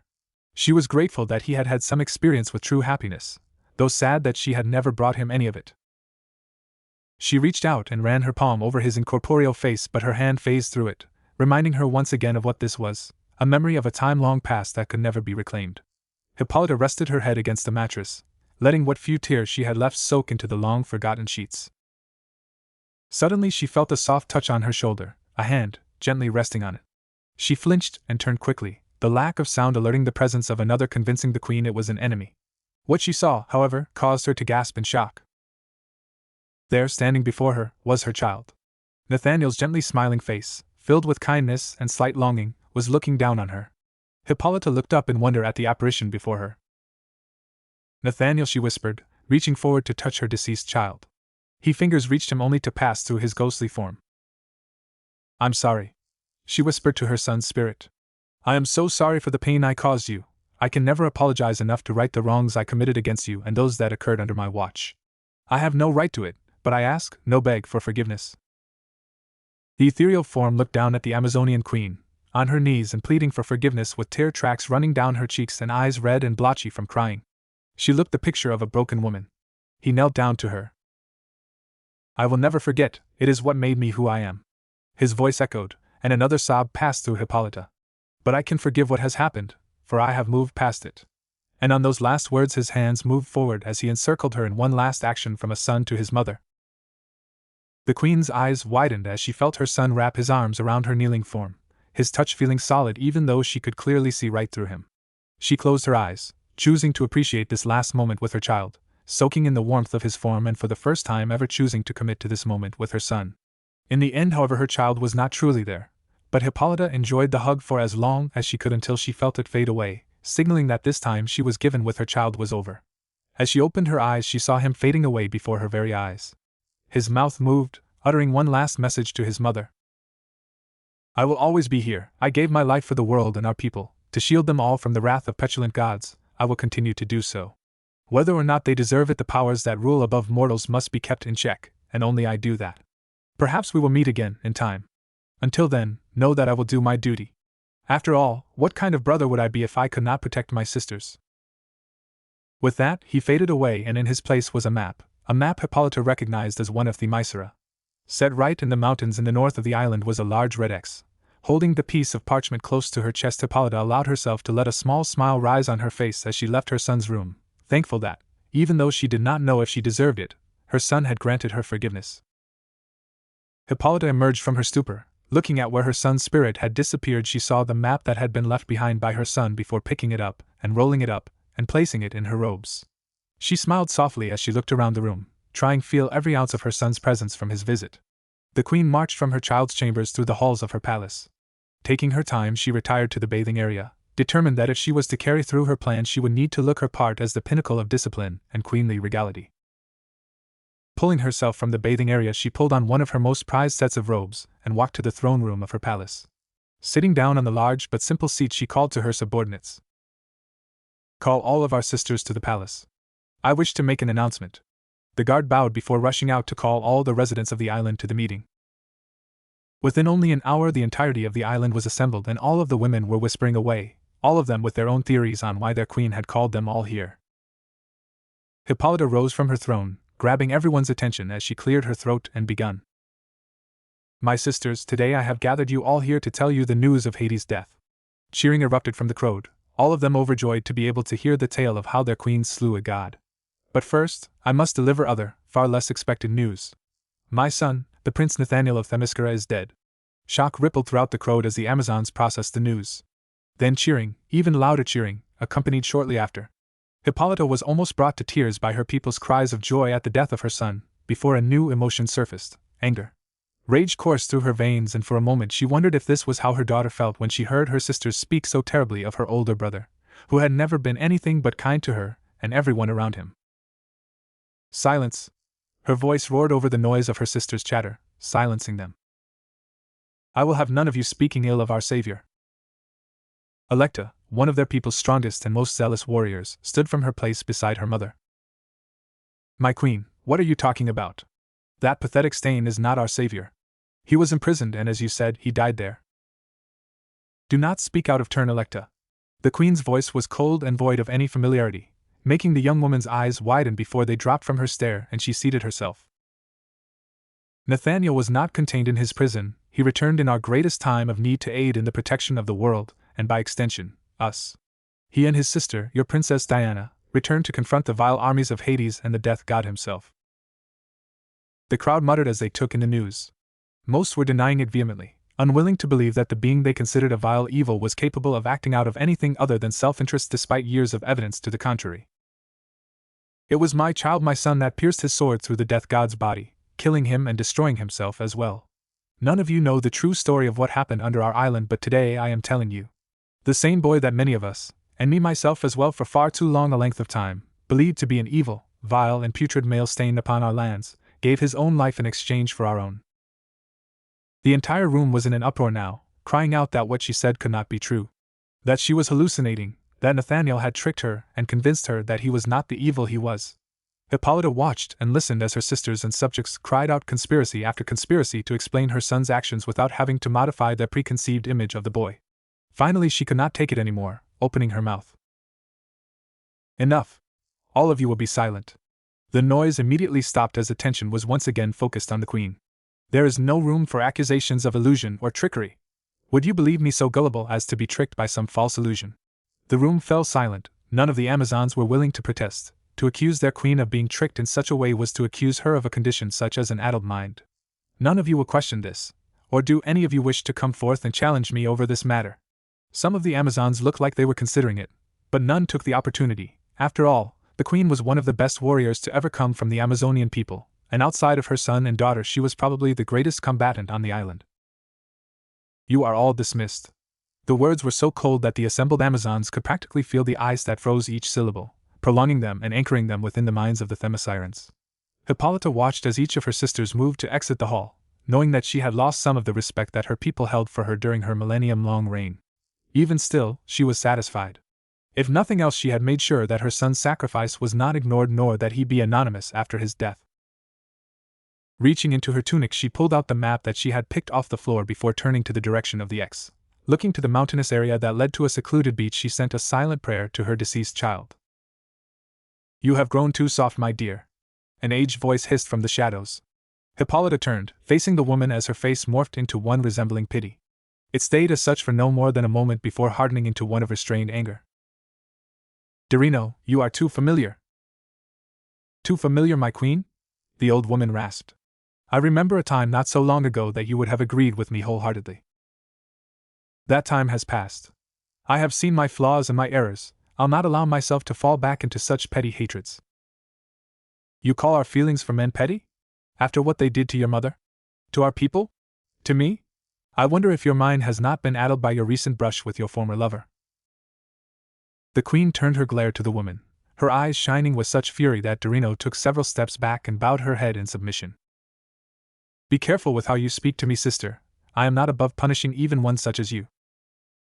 And what punishment could you give that is worse than my own farce of an existence, forced to know that the woman I loved has fallen to the charms of men not once, but twice, and has sired from those lapses such disappointing children? The old woman could not finish her sentence before Hippolyta slammed her against the wall. You will not speak of my children in such a way. We were friends and lovers once, Rinne, but if you truly believe that a mere brush with death is enough to render me senile or love-addled, you truly did not know me at all. Rinne scowled. I thought I knew you better than anyone, but if you fell victim to the seduction of man not once but twice, then I suppose you always were weaker than I gave you credit for. If you think me weak of mind or body, I suggest you challenge me. Whatever theater you chose, I will emerge victorious. I wouldn't dare, my queen. I only tell you now that once this sudden change of heart comes back to harm our people, you remember that mankind is not worthy of our trust or our acknowledgement. We shall see, sister, we shall see. As his mother called her great meeting of the denizens of the island of Themyscira, the ghost of Nathaniel of Themyscira stood in an ancient temple. It was as old as the island itself, and it was probably the most important building on the island. Normally it would be heavily guarded, but at the moment all of the Amazons were attending a meeting held by his mother. He would really have to thank her for making this so much easier than it would have been otherwise. The ghostly figure walked into the temple, admiring the architecture.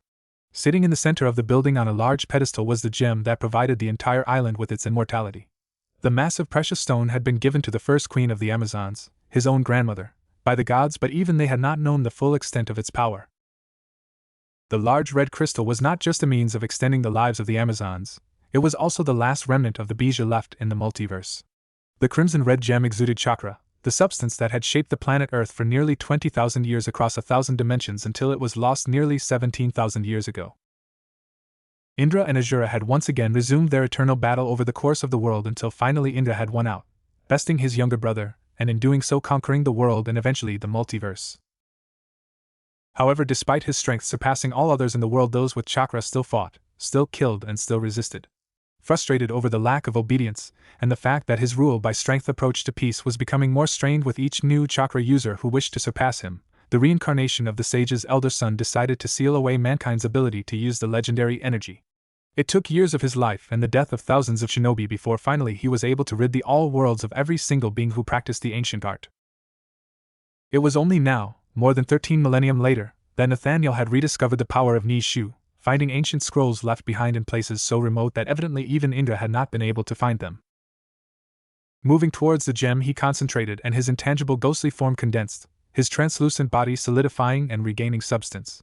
Reaching out his now solid hand, Nathaniel picked the jewel from its pedestal, replacing it immediately with one of equal size and weight. He briefly sent out a small but insincere thanks to his mother, whose feeble attempts at reconciliation had allowed him access to the island after the death of his mortal form. The dead man patted himself on the back metaphorically as he commended himself over his performance in the caverns beneath the island. His last show of apparent self-sacrifice for his mother, sisters, and the world had been more than enough to convince Hippolyta to allow his ghost residence on the island when he had appeared to her. Amid his satisfaction, Nathaniel could not help but feel a small twinge of guilt travel through him before he managed to shake it off. He had long ago resolved himself to his plan, even if it involved tricking his own mother, manipulating Faust, Hades, even Diana into creating just the right situation where he could burn the death god's blood from his veins. Nathaniel had planned everything, every word of warning and every syllable that had left his lips to the smallest of contingencies in accordance to his plan, all to reach this one goal, his final, ultimate end. How long has this been coming? He briefly wondered as he strode out of the Temple of the Amazons. It had been years since he'd started his crusade, his mission, everything he'd ever done, all of his plans and manipulations, from the day he'd found out what he was to the moment he'd killed his old form, to even this action of stealing his people's greatest treasure. This is my destiny. I'll not allow sentiment and guilt to cloud this moment. I am too close now to stop here. Perhaps in time he would apologize to Diana, once he saw her again. But for that moment he had a goal, and he would be damned if it ended in anything other than resounding success. As he contemplated his past and his future, Nathaniel reached a small cave that was marked on the map he had given his mother. Even this, seemingly sentimental action was not without its own logical motivation. After all, with the Amazons' well-known hatred of him and his mother's desire for reconciliation, would she ever send patrols near the place that could potentially hold the spirit of said child? Would she risk him being discovered? With any luck, that room to maneuver would give him plenty of time to enact his grand finale. Moving to the center of the room, Nathaniel placed a large red stone into the center of an enormous magical circle with an enneagram. Enneagram is a 9-pointed star, at the center. Placed at the tips of each point were each of the 9 swords, forged from the last remnants of the Beej's tails. His hands flashed through hand seals so fast that they appeared as nothing more than a blur. Finishing on the tiger seal, he placed his hands in a smaller circle at his feet, which was connected to the larger one by 2 lines of runes. The glyphs responded to his touch and began to glow and thrum with power. The 9 swords began to vibrate as red chakra leaked from the red stone, crawling down the points of the star and causing the runes that made them up to glow a bloody scarlet. Light filled the cave, flashing between a soft maroon glow to a shining crimson red as Nathaniel exerted his will over the rebellious chakra of the ancient beings. Now he was realizing just how glad he should be that everyone was away at the meeting his mother called and that the cave entrance was facing opposite the city, otherwise the entire island would be able to see the lights that were pouring out of the cave at increasing intervals. It seemed to go on for hours. At some point Nathaniel didn't even think he was conscious anymore. Time seemed to drag on forever, yet move faster than anything he had ever felt before. The amount of energy that was being constantly demanded by him to keep the still growing lumps of chakra contained and controlled was so great that he thought that at any moment he could be drained dry and fade away into an oblivion beyond even death's reach. Finally the bright shining stopped, replaced by a steady dim glow that illuminated the entire cavern. The 9 once misshapen lumps had by then taken the shapes of their respective animal forms: tanuki for the Achibi, cat for the Nibi, turtle for Sanbai, ape for Yambi, horse for Gobi, slug for Rokubi, insect for Shichibi, ox/octopus for the Hachibi, and a fox for the Kyubi, although none of them possessed any sort of real detail, instead being only translucent chakra in those forms. Taking his hands off the ground, Nathaniel weaved even more hand seals, ending by clapping his hands together. The runes and bijus slowly began to move towards him, crawling across the ground and up his body.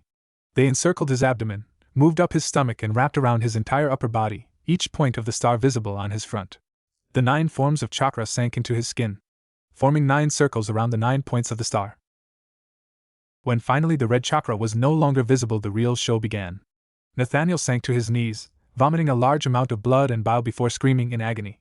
The angry red chakra had no consciousness or will, but its power was rebellious and operated on the simple impulse that all living things shared: survive.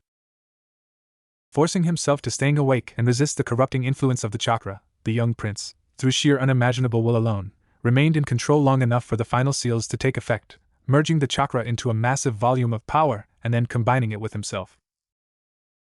His eyes, which until then had been screwed shut from pain and concentration, snapped open, revealing that instead of his normal grass-green irises surrounding the black pupil, and which itself was surrounded by white, there were no longer any iris or whites in his eyes. The pupil had remained the same, but the rest of the eye had been replaced with a pure purple coloring and contained 6 black concentric circles expanding outwards with 6 strange tonal marks adorning the first 2 circles in an alternating triangular pattern. Glancing over at a mirror in his small abode, he saw the change that had occurred to his optic nerves.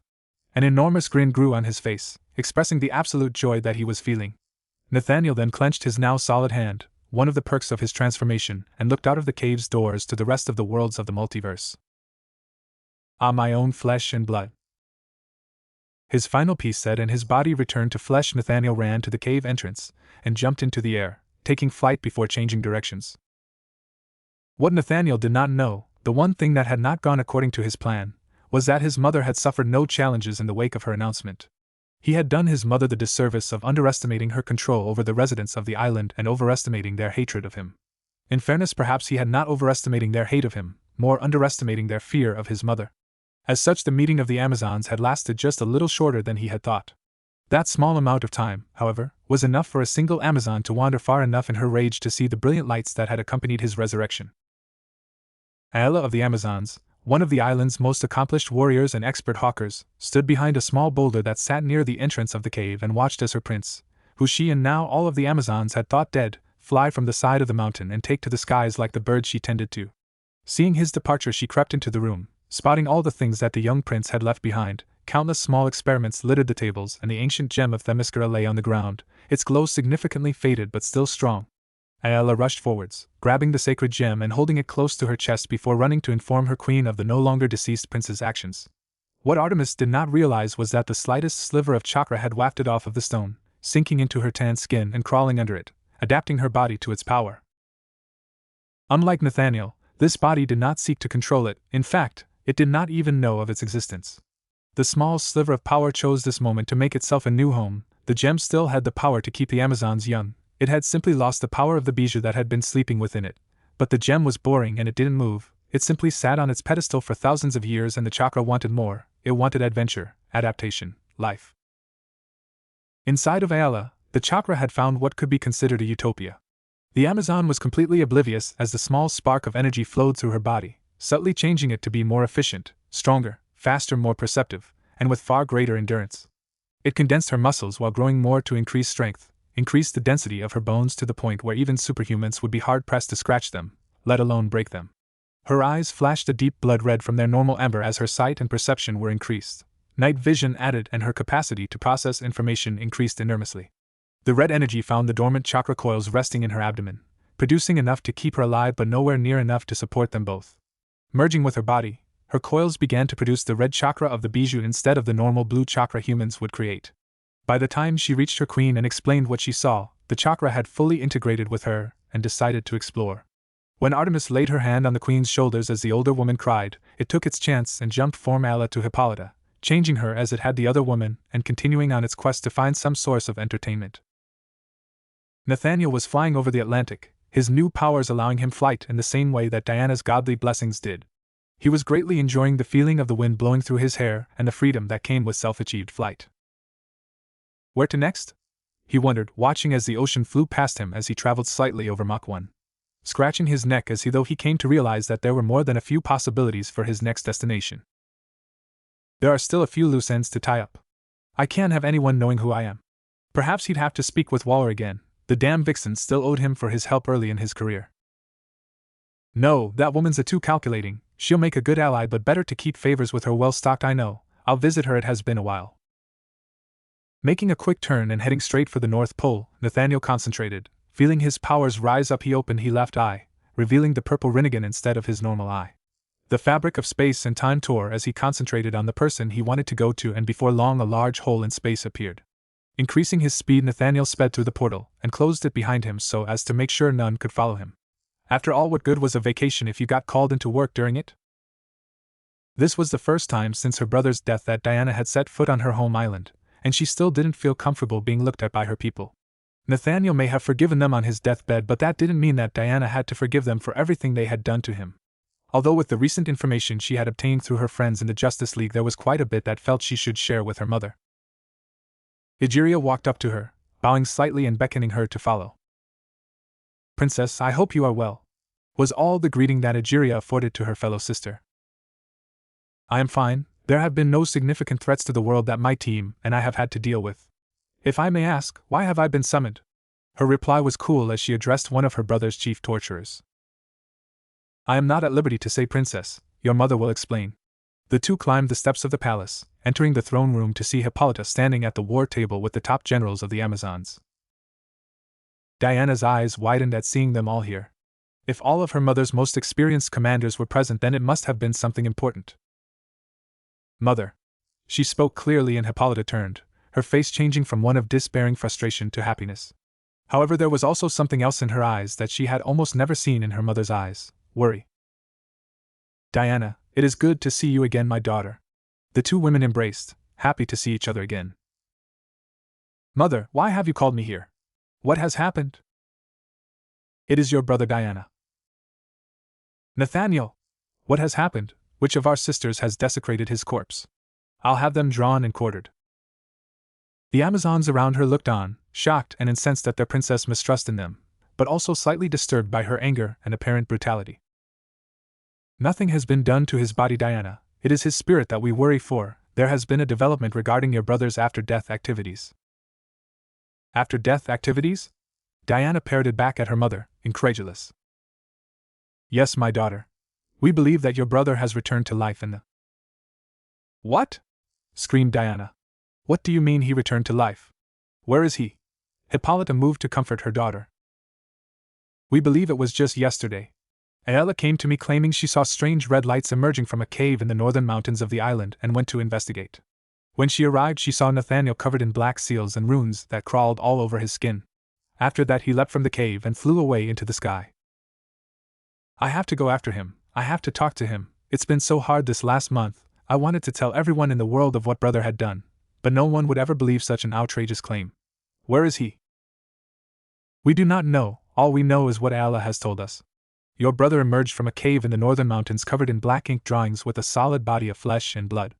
We have not seen him, or his spirit, on our land since then." "Mother," Diana said in a rather judging tone, "are you sure all of this is accurate, that none of this is simply a ruse created by our sisters to slander my brother in some way?" "How dare you!" exclaimed Ayala, who had been allowed into the meeting due to the sensitivity of the topic. "I have served our people as an Amazonian warrior since before you were even a glimmer in your mother's eye.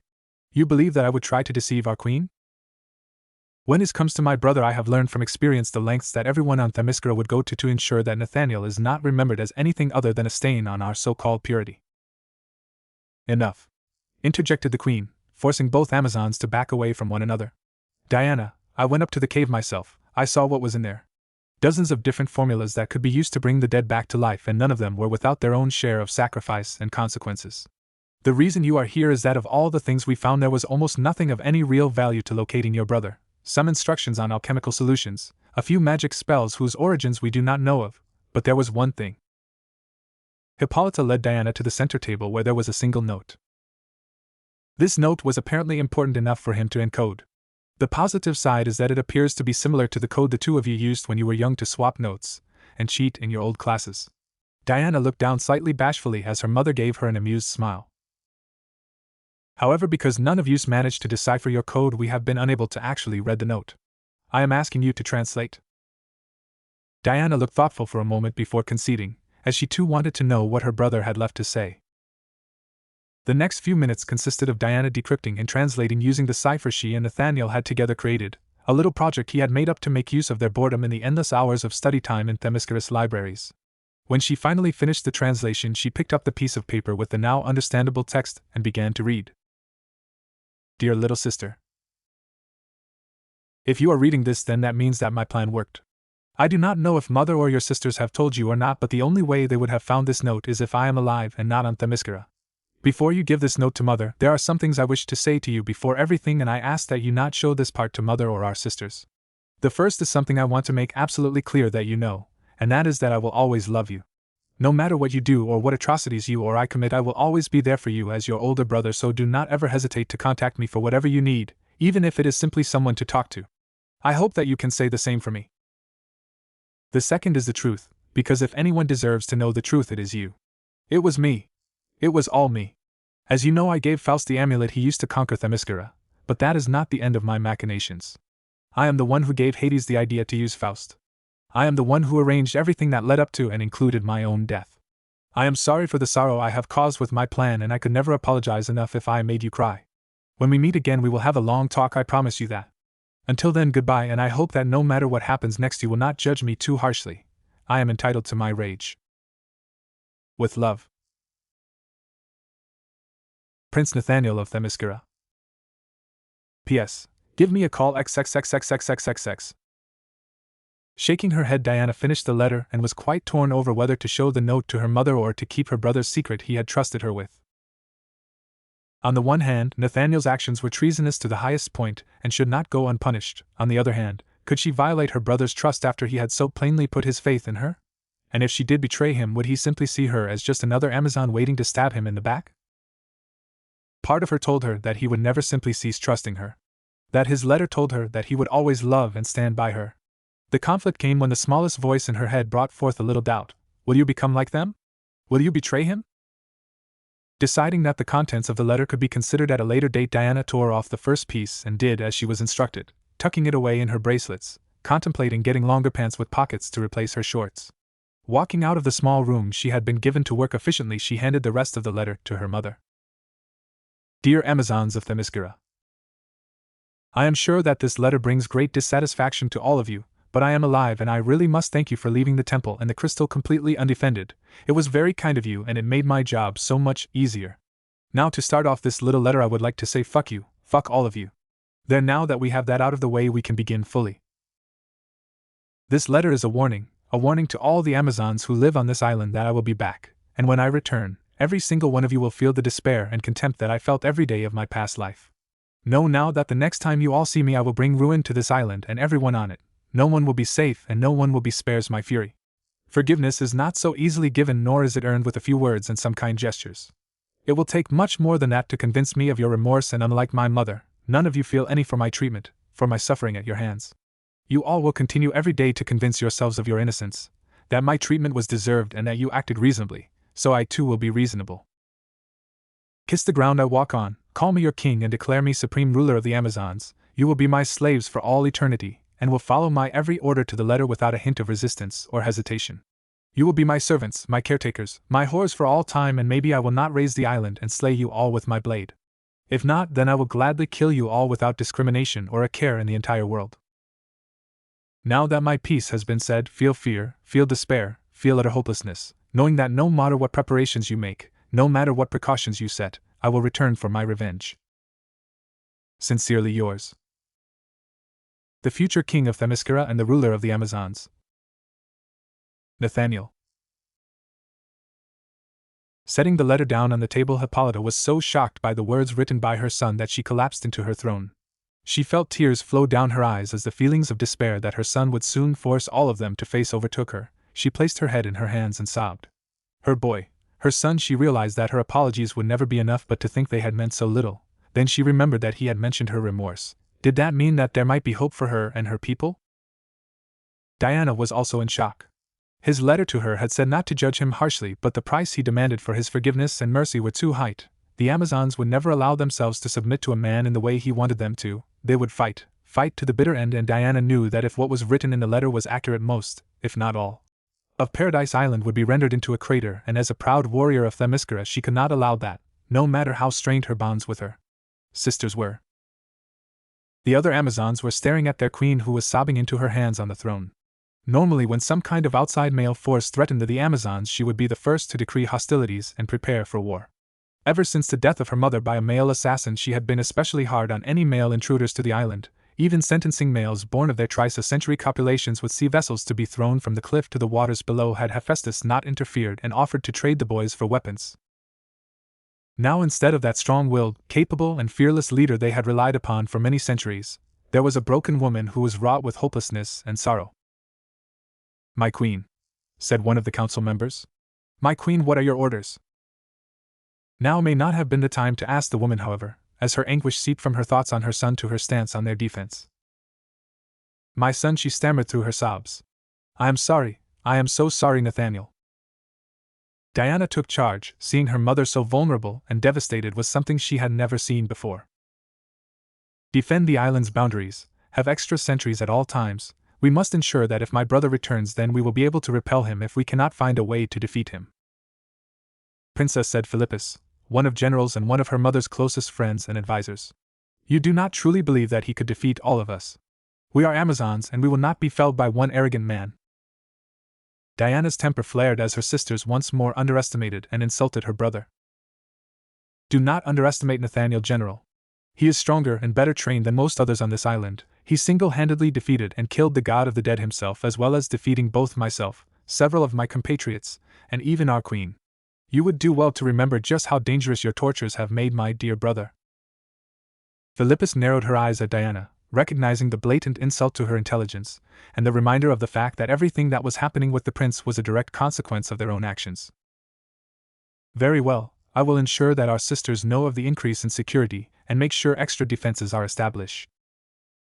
An enormous boom interrupted their conversation, followed by several more in quick succession. Once of the guards rushed in from outside, a panicked look on her face. "My queen, the city, it is burning!" The entire group immediately left, rushing into the main city even as more explosions rocked the island and set fire to more buildings. Diana flew up into the air, hoping to scope out the damage and identify the most vulnerable areas. From the sky she looked down on the city and saw just how well her brother had planned this assault. The armories, weapons lockers and food stores were all alight, Amazons running to and fro to try and save what little they could as the majority of their supplies were destroyed. Diana knew that the food was not a real problem practically. On the island, Amazons did not need food to survive, as they were kept sustained through the magic of the island. The real problem with attacking such a resource was much more a moral victory, while the destruction of weapons and forges served a much more practical end.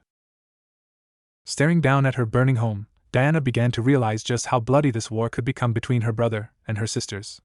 More importantly, if it came to an all-out battle, whose side should she choose?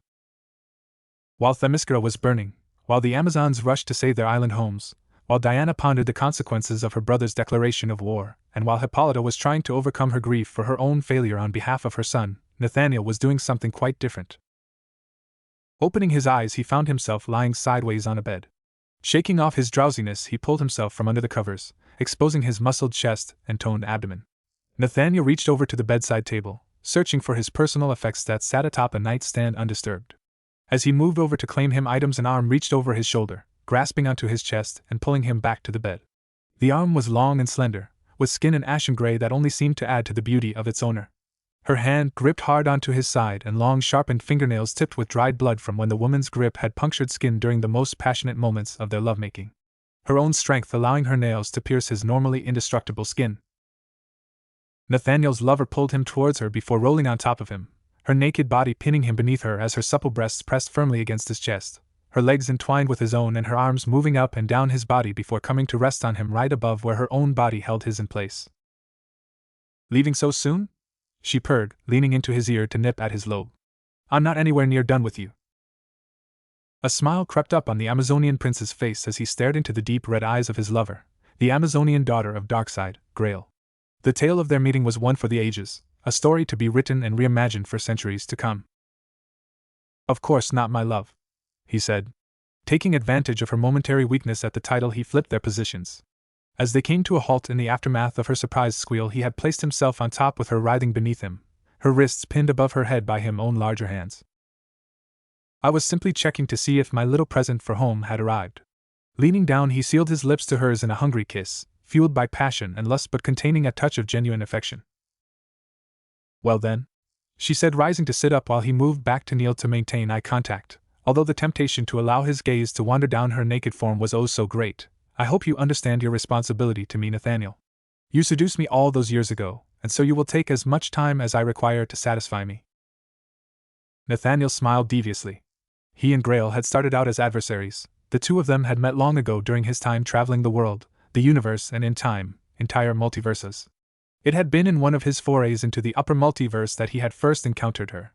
Both he and her had been chasing a relic of a bygone era of Earth, a remnant of chakra locked within an enchanted sword, one of the 9 he had since collected.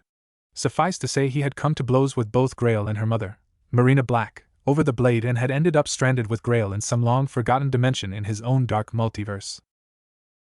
Thus began their affair. The two had spent nearly a year working together to survive, dodging beasts and madmen who had inhabited the shattered landscape of the old and worn Earth.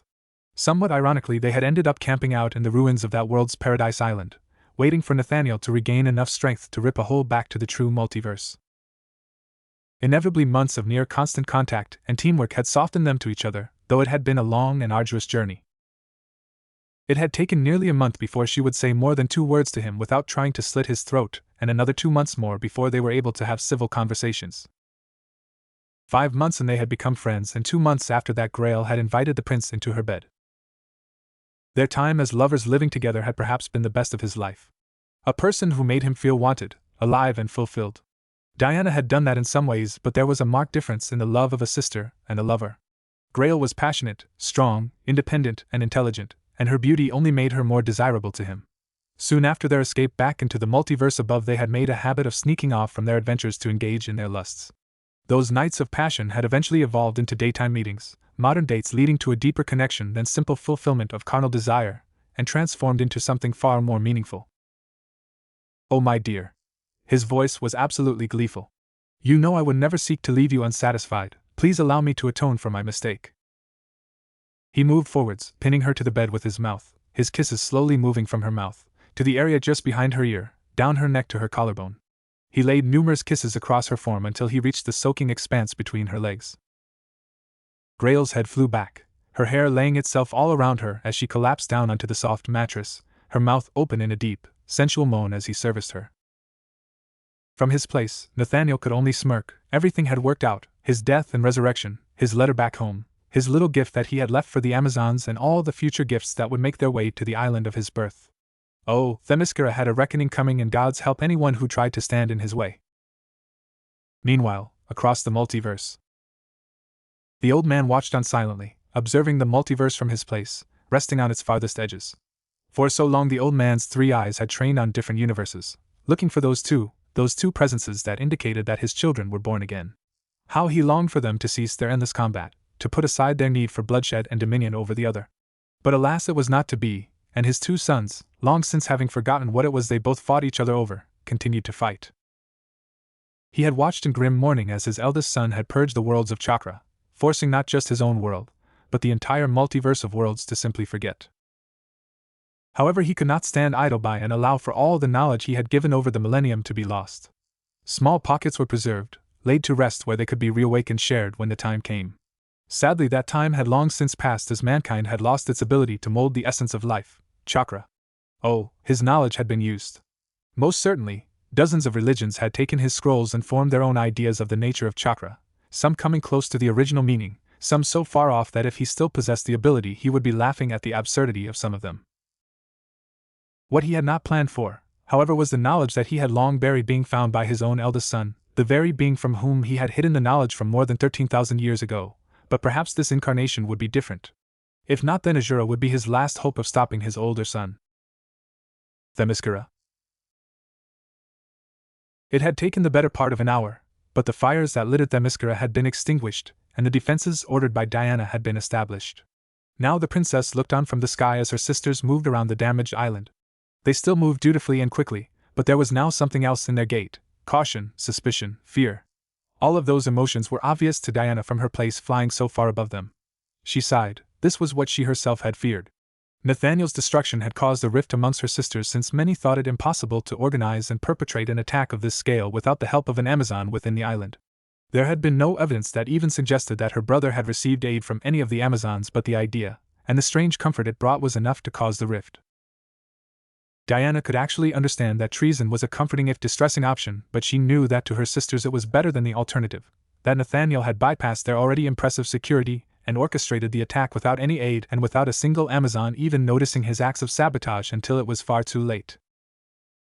The Amazonian princess flew from her perch high in the air and landed softly on the steps outside of the royal palace. The war council had long been dismissed, and the only Amazons who remained in the palace were the guards, the servants, and her mother. Diana walked through the halls of the palace, making her way to her chambers. She would spend the night to ensure that her people were safe. She pushed apart the doors to her rooms, surprised to see her own mother standing at one of her windows which overlooked the main city. "Mother." Diana took a step forward before her mother turned to see her. Diana had almost never seen her mother cry, the only time being at Nathaniel's death and then at his letter, but now she could see the tear tracks that stained her cheeks and the redness of her eyes, proof of her grief. In her hands was the letter she had decoded, marks on the paper showing where her mother's tears had fallen. "Daughter," she said, her voice heavy with melancholy. She turned from the woman over to look at her daughter's girlhood bed. "What are you doing here?" asked the princess. "I used to spend nights in here, watching you sleep as a child." Hippolyta didn't answer the question, instead choosing to ignore her daughter as she stared at the bed. "Sometimes, I would find this place empty. It was all I could do to not summon the guards the first time. I found you not long after curled up with Nathaniel in his bed." Diana's eyes softened. "I remember, you woke us up and sent me off to my room. I struck him once you'd left." Diana's fists clenched. "I berated him quite harshly. You were meant to stay in your own rooms. After all, how could you conquer your fears if he simply allowed you to run into his arms at the slightest provocation? I threatened him that every time he did, I would send him to train with Egeria. He never said anything. He never sent me away. I know, he never could refuse you anything. He bore his punishments silently, like a true warrior." "Why are you telling me this? Do you simply wish to make me angrier?" "I want to understand." "Understand what?" "Why he loved you." "What?" Hippolyta pulled out Nathaniel's journal, opening up to the first page. Entry 1. Mother brought home a new girl today. I hate her. "Mother, what is that?" "Everyone says she's a gift from the gods. I wonder if they can take her back?" Diana reeled back in shock. It was her. Everyone had called her that when she was young, but who was writing? Her brother? "Mother, what are you reading?" "No one lets me see her, but they say she's pretty. Helene's much meaner than normal now. She says I'm expendable now, that soon I won't be around anymore." "Mother, stop." "Mother says that she's going out to witness the games. Maybe I can take Diana and give her back to the gods, then all of the sisters will stop being so mean." "That is enough." Diana grabbed the book from her mother's hands, but the woman didn't seem to notice. "Why did you do that? Why subject me to that?" "I want to know how he came to love you." "So you read to me his words of how he wished I was gone?" "I want to know how his seeming contempt turned to unwavering affection." "Why?" "I just need to know, Diana." "You must have a reason." "My reasons are my own." Diana stared contemplatively at her mother, as if trying to work out a frustrating puzzle. It took a few moments before she came to a realization. "You want to know how to do it? To get him to love you again?" The Queen's flinch at the accusation was all the confirmation she needed.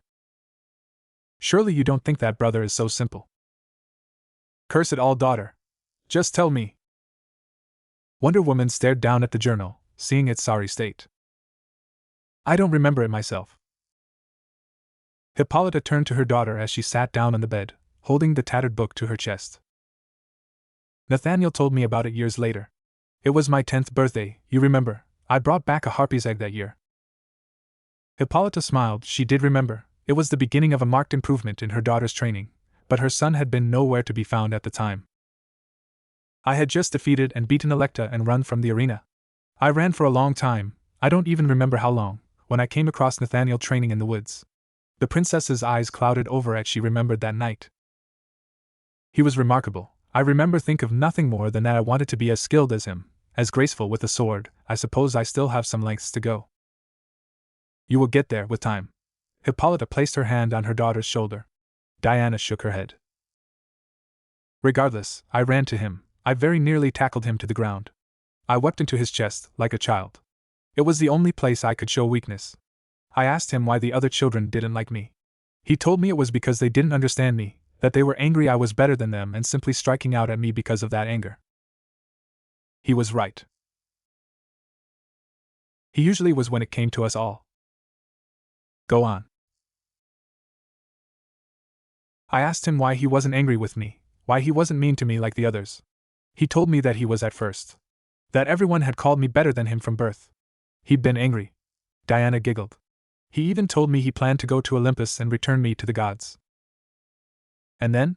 Hippolyta pushed, a small smile forming on her face. He told me that when he finally sneaked into my rooms he looked at me and I smiled at him. That's all? That's all. I don't know if such a thing will work anymore. He said that it was the first time anyone had smiled at him and meant it. Hippolyta gritted her teeth at the unintentional blow. That was really all it took. I expect that back then, even now it would have been a rare thing. You are not wrong, my child. I am sorry for reading his journal to you. Please don't do anything like that again. I promise not to. Mother and daughter hugged, sharing their sorrow for their lost family. Do you believe he'll ever forgive us? I don't know, Mother, but he won't if they don't try to earn it. No one will. Anything he does will just convince ourselves it was undeserved, that it is just another symptom of man's flaws brought about by their arrogance and desire to dominate. It was at that moment that Wonder Woman received a call from her communicator. The princess apologized to her mother before answering the call by tapping the smaller piece that she wore any time she was in costume. At her acceptance of the call, the voice of Batman came through. Wonder Woman, there's been a major breaking at Star Labs. We're needed at the scene. The comm went silent and Diana didn't even have the chance to ask a question before the Dark Knight hung up. Sighing once again, she explained her newest responsibility to her mother before making her way back to the world of man. Nathaniel. Hours, nay days could have passed before the two lovers collapsed next to each other on their bed, chests heaving as labored breaths were taken and skins slick with sweat and other fluid laid atop the silken sheets. Grail turned on her side, her arm now draping itself over Nathaniel's chest and her leg wrapping around his own. I must admit, she gasped out as she recovered from their usual routine of sexual activity. You never do fail when it comes to making this worth all the secrecy. She let out a carefree laugh, a sound that to Nathaniel was better than the most beautiful music. He let out his own breathy laugh, his deep breaths mixed with the occasional gasp. I am glad that you are pleased, my lady. I do so love our time together. He pulled her close to him, her head and shoulders resting on his chest and her eyes closed as they both relaxed and basked in their postcoital bliss. Cuddling was a rather new activity for the two of them, but something that both would admit to the other, though to no one else, that they enjoyed. It was nice to let one's guard down and simply relax. Nathaniel laid small kisses on the top of her head, affection being the dominant emotion in these romantic acts instead of the rabid lust that dominated their usual displays. Grail sighed in contentment, for once showing an emotion other than her sadistic tendencies and her lust for battle and destruction. For the two of them, these few moments with each other were the perfect escape, a small time when they need not be anyone else. Instead, they could simply be two normal people just being together, without the stress of vengeance or a mission of death and destruction to pursue. We could leave, you know. Grail's eyes opened and narrowed in confusion before moving to look up at the eyes of her lover. What? We could leave, just travel to some faraway dimension where no one knows us. No Amazons. No dark side. No missions or revenge, just us. You know I can't do that. We can. Grail turned, straddling him, but this time it was not an invitation for more sex. This time it was so she could look him in the eyes. I'll still dream about him, I'll still hear his voice in my head, it won't go away, and it won't until he's dead, Nathan. And you can't give up your revenge any more than I can give up the mission. It'll eat away at you until you resent me, or I'll resent you for making me give up my mission. I want us to have a life together, but I want that life to last. I want us to be happy and not just silently get bitter because we gave up our goals and wants for some peaceful life. He stared back at her, wanting but unable to deny her point. As much as he wanted to, he knew that even though he said he could, he wouldn't be able to just let his home go. He needed to make them pay, he needed his vengeance. Okay, he said. But can we stay like this just a little longer? She smiled at him, one of her rare genuine smiles that always made him smile back. That I can do. The two laid together for a while longer, just enjoying their time together.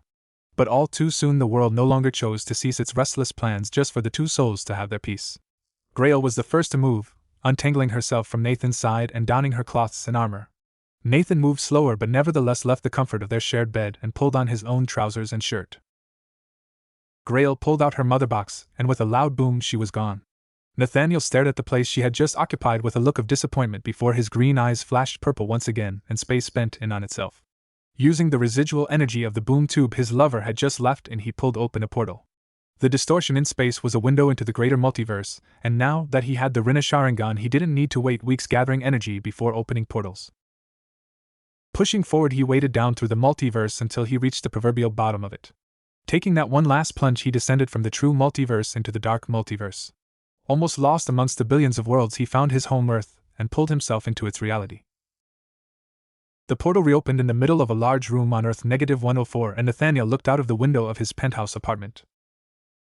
His apartment was almost too large to be called such, given that it took up the entirety of the top 3 floors of the massive building, which he himself owned. The place was furnished with his many possessions obtained from his adventures. In the fireplace a piece of the primordial flame burned, constantly filling the room with a pleasant warmth no matter the time of year. Aside from the piece of the first fire on Earth sitting in the middle of his room, every inch of his 3-story apartment was covered in various items, small and large mementos of his many travels across the multiverses. As he wandered around the room, checking to make sure that nothing of his had been disturbed by the cleaners he had hired to take care of his home, he saw an automatic calendar that he kept hanging on his wall. Viewing the date, he scowled slightly. It seemed that he still wasn't perfectly proficient in his conjuring of portals. He last one had bent the fabric of spacetime so much that the journey that should have taken just hours had instead taken more than 2 weeks. Making his out onto the open-air balcony, Nathaniel looked out over the city of Venice, the city he had chosen to make his home over a decade ago. The grand architecture and beautiful canals made for a truly stunning view, and taking a moment to himself, he soaked in the sun's rays and the warm breeze. As his time to relax came to an end, Nathaniel retreated back into his home, walking through its rooms until he reached his destination, his library. Nathaniel walked along the many shelves, running his fingers across the multitudes of tomes and books that made up his collection. Reaching the center of the library, he pulled several rolled-up scrolls from the shelves and brought them over to an intricately carved wooden desk, with a plush armchair. As he laid the scroll on his table and unfurled its contents, he smirked. Bakutan, let's see. Singapore.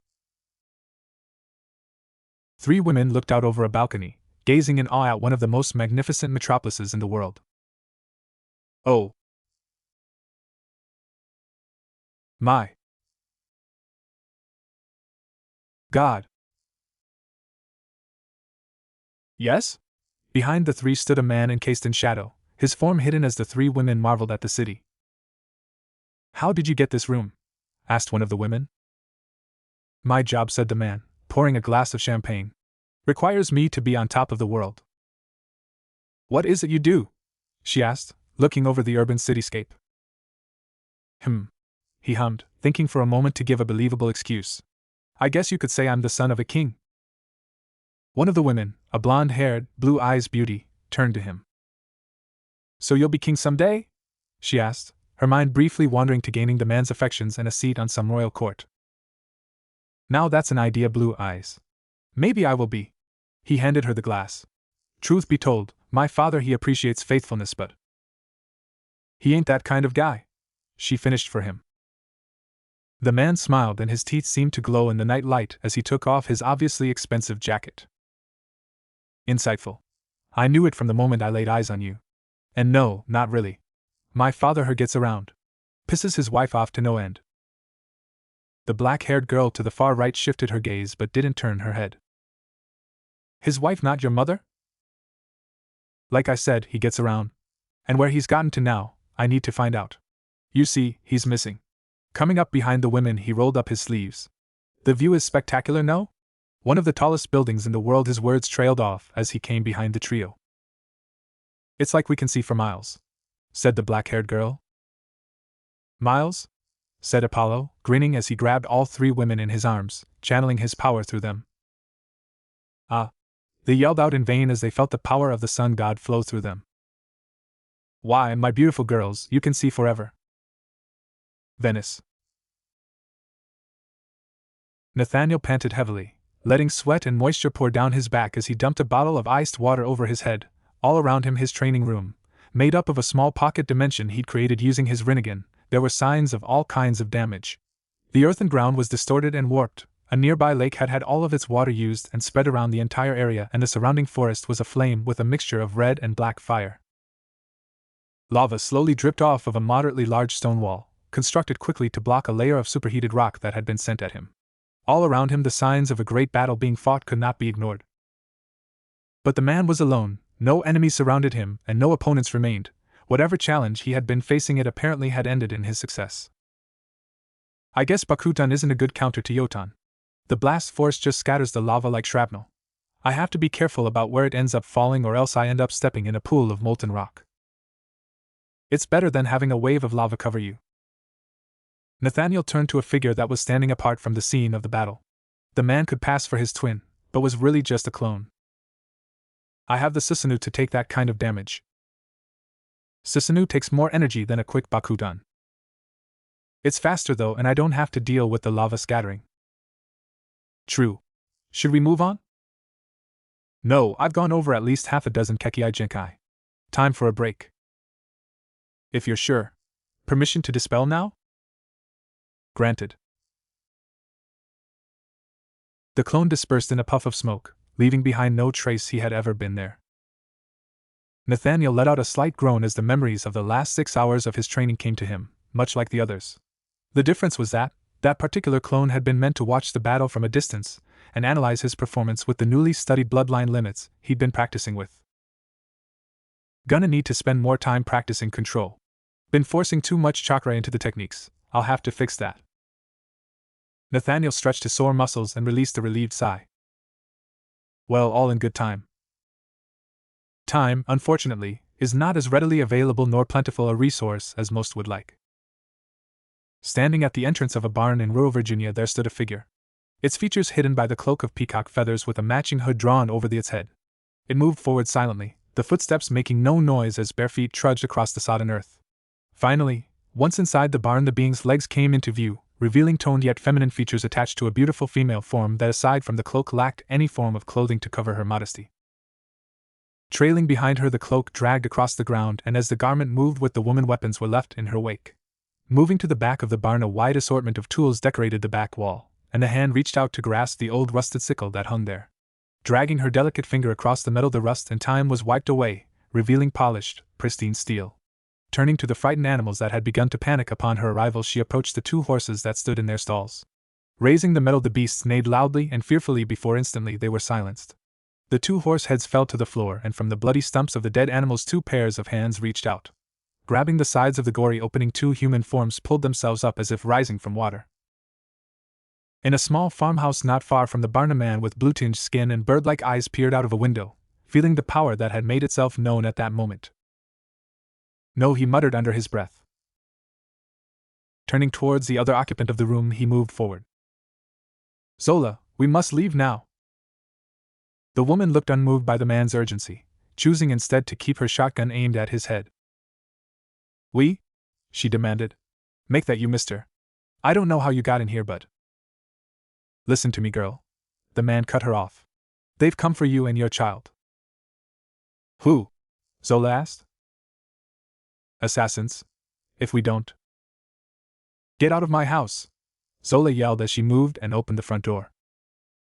You will die here, the Birdman finished. Suddenly the sound of thundering hooves could be heard moving closer. The Birdman pushed Zola out of the way as an arrow zoomed past, striking the man in the gut and sending him flying backwards before crashing into a small coffee table. The thundering of hooves drew closer, and within moments 2 centaurs burst through the door into the house. Zola!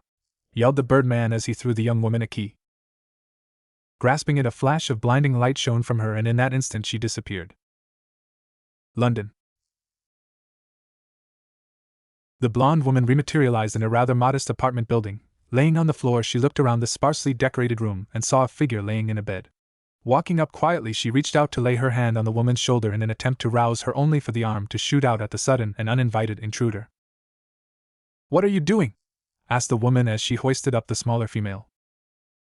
Monsters," Zola choked out. "They were trying to kill me. Are you?" "No, I am not." Diana of Themyscira rose from her bed, tying her bedsheets around her as a makeshift robe. From her place not slumped on the floor, the blonde woman coughed and sputtered as she got her breath back. "These things, they were, oh God, and there was a man with eyes, and he was in my home, and—" "How did you get in here?" asked Diana. "The man threw me a key," Zola said, holding out the key that was thrown to her. Diana gasped in surprise, recognizing the key as one used by the gods. "You're going to have to give me that," she said, only for Zola to clutch the piece of metal closer to her. "No!" Choosing to ignore the protest, Diana moved over to her closet. "What is your name?" Diana asked Zola. "Zola," she responded. "Zola, my name is Diana. I want to help you." As she spoke, she opened her closet to reveal various weapons and pieces of armor. "And I can take that key right out of your hand. But I'd prefer it if you gave it to me willingly." Zola looked down, her gaze cloudy. "I'm afraid," she muttered. "You probably should be," came Diana's reply. "I'm not feeling what you're saying." Her voice trailed off as she recognized Diana's change in clothing. "Wonder Woman!" Diana clarified. "And you're safe here," she assured, securing her wrist cuffs. "Now give me the key." Diana reached for the key, only for Zola to grab her wrist and grip the key, activating its power. The two found themselves surrounded by a blue field before they were standing in front of the same farm Zola had just left. "Well," Diana drawled, "that was stupid." "Yeah? There's no I was gonna be left." "I meant of me," interrupted Diana. A sudden yell of pain emanated from the house, setting both women on guard. "Stay close," Diana warned as the two approached. From the dark doorway, a single feather drifted down to the ground and a deadly arrow flew past towards Zola. Diana pushed the blonde back as she used her wristbands. The two centaurs galloped from the house to engage the Amazon and fulfill their mission of terminating the mortal. The male monster charged Diana and attempted to stomp her head in. Dodging to the side, she avoided death by horse before she flipped forwards. Zola ran to get away from the other monster as the female centaur chased her, intent on ending her. Diana slammed her head into the horse creature's head as she reached the height of her arc, grabbing his sword as it fell from his hands. Spotting the white-haired centaur nearing Zola with her sword raised, she threw the sword in a deadly spin. The blade's deathly edge cut through the beast's arm, and with those wounds inflicted, the two monsters retreated. Their mission failed. Diana turned to Zola, who was now walked towards her. "I told you to stay close," she scolded gently. "I will next time. I swear." "Amazon!" came a pained voice from behind the two. A figure walked out of the shadows. The man who had tossed Zola her key stood with an arrow embedded in his gut. "You shouldn't be here. Take the girl and run to the ends of the earth." He reached and pulled the arrow from his side, the arrowhead coated in blood. "Protect her or the queen will see her dead." "Hermes!" yelled Diana, choosing to check on the injured god. "Diana," the messenger said weakly. "What have they done to me?" "The impossible," she responded as she tended to the dying god. "Heh," he chuckled. "That must have gone the way of the Pantheon failure. What a horrifying end to an endless life." "You are not dying, Hermes," insisted Diana, placing pressure on his wound to stop the blood from flowing out of the wound. "Forgive me, I don't know what I am doing then," he jested before his face turned serious. "Zola, her life is important." Zola turned, her face alight with anger. "That's one thing my life isn't, meaning you're wrong," she yelled. "You said those things were here to kill me and my child, but I don't have one." "Girl, you are pregnant," assured Hermes. "She is?" asked Diana incredulously. "By Zeus." "OSH-, said Zola. "Singapore." Apollo stood behind his oracles as they finished reciting to him a new prophecy. "Ye," said one. "Will kill," continues the middle. "One of you," finished the third. One of me? Asked the sun god. Yeah. They continued to finish each other's sentences. One of your father's children will murder the another and take their place. It's what your father wants. That's so screwed up, they said. That's dear old dad, responded Apollo. Pulling the strings, the curtain's legs, where is he? He doesn't exist. Yet. Yet? The three girls lit on fire as the sun god flared his power with the morning sun. Their cloths burned, skin and muscle roasted, leaving nothing but bones. Fascinating. Apollo continued as the bones fell from the tower, disintegrating on the way down to mere dust in the wind. The sun rose over the city of Venice, dyeing it in a beautiful golden glow. Its nurturing rays reached each and every corner, lighting them up and banishing the darkness of the night. The twisting strands wove their way through a set of curtains, leaking through the cracks and shining over a form lying silently on a bed. The figure stirred, his eyes cracking open and glancing at the clock that rested on the bedside table. 1 a.m. What did I do to deserve this? Nathaniel groaned as he rose, his sheets pulling at his abdomen as stretched his arms and yawned. What do you want? He glanced to the window through which the daylight was coming. Apollo, cut the lights, I'm up. The light changed as Nathaniel spoke, it became a bright orange with a black center. The light gathered, shaping itself into the form of a man. The sun god Apollo stood in Nathaniel's bedroom as the resurrected former demigod stood in his boxers. Cousin. I'm not your cousin anymore. Yes, we saw your little performance with Hell. Wondering how I came back? The sun god raised an immaculate eyebrow. Will you tell me? Not a chance in Hell. That was in quite poor taste, Nathaniel. Perhaps, but you are the god of prophecy, I'm sure you'll figure it out eventually. Of course, but I am here about another matter.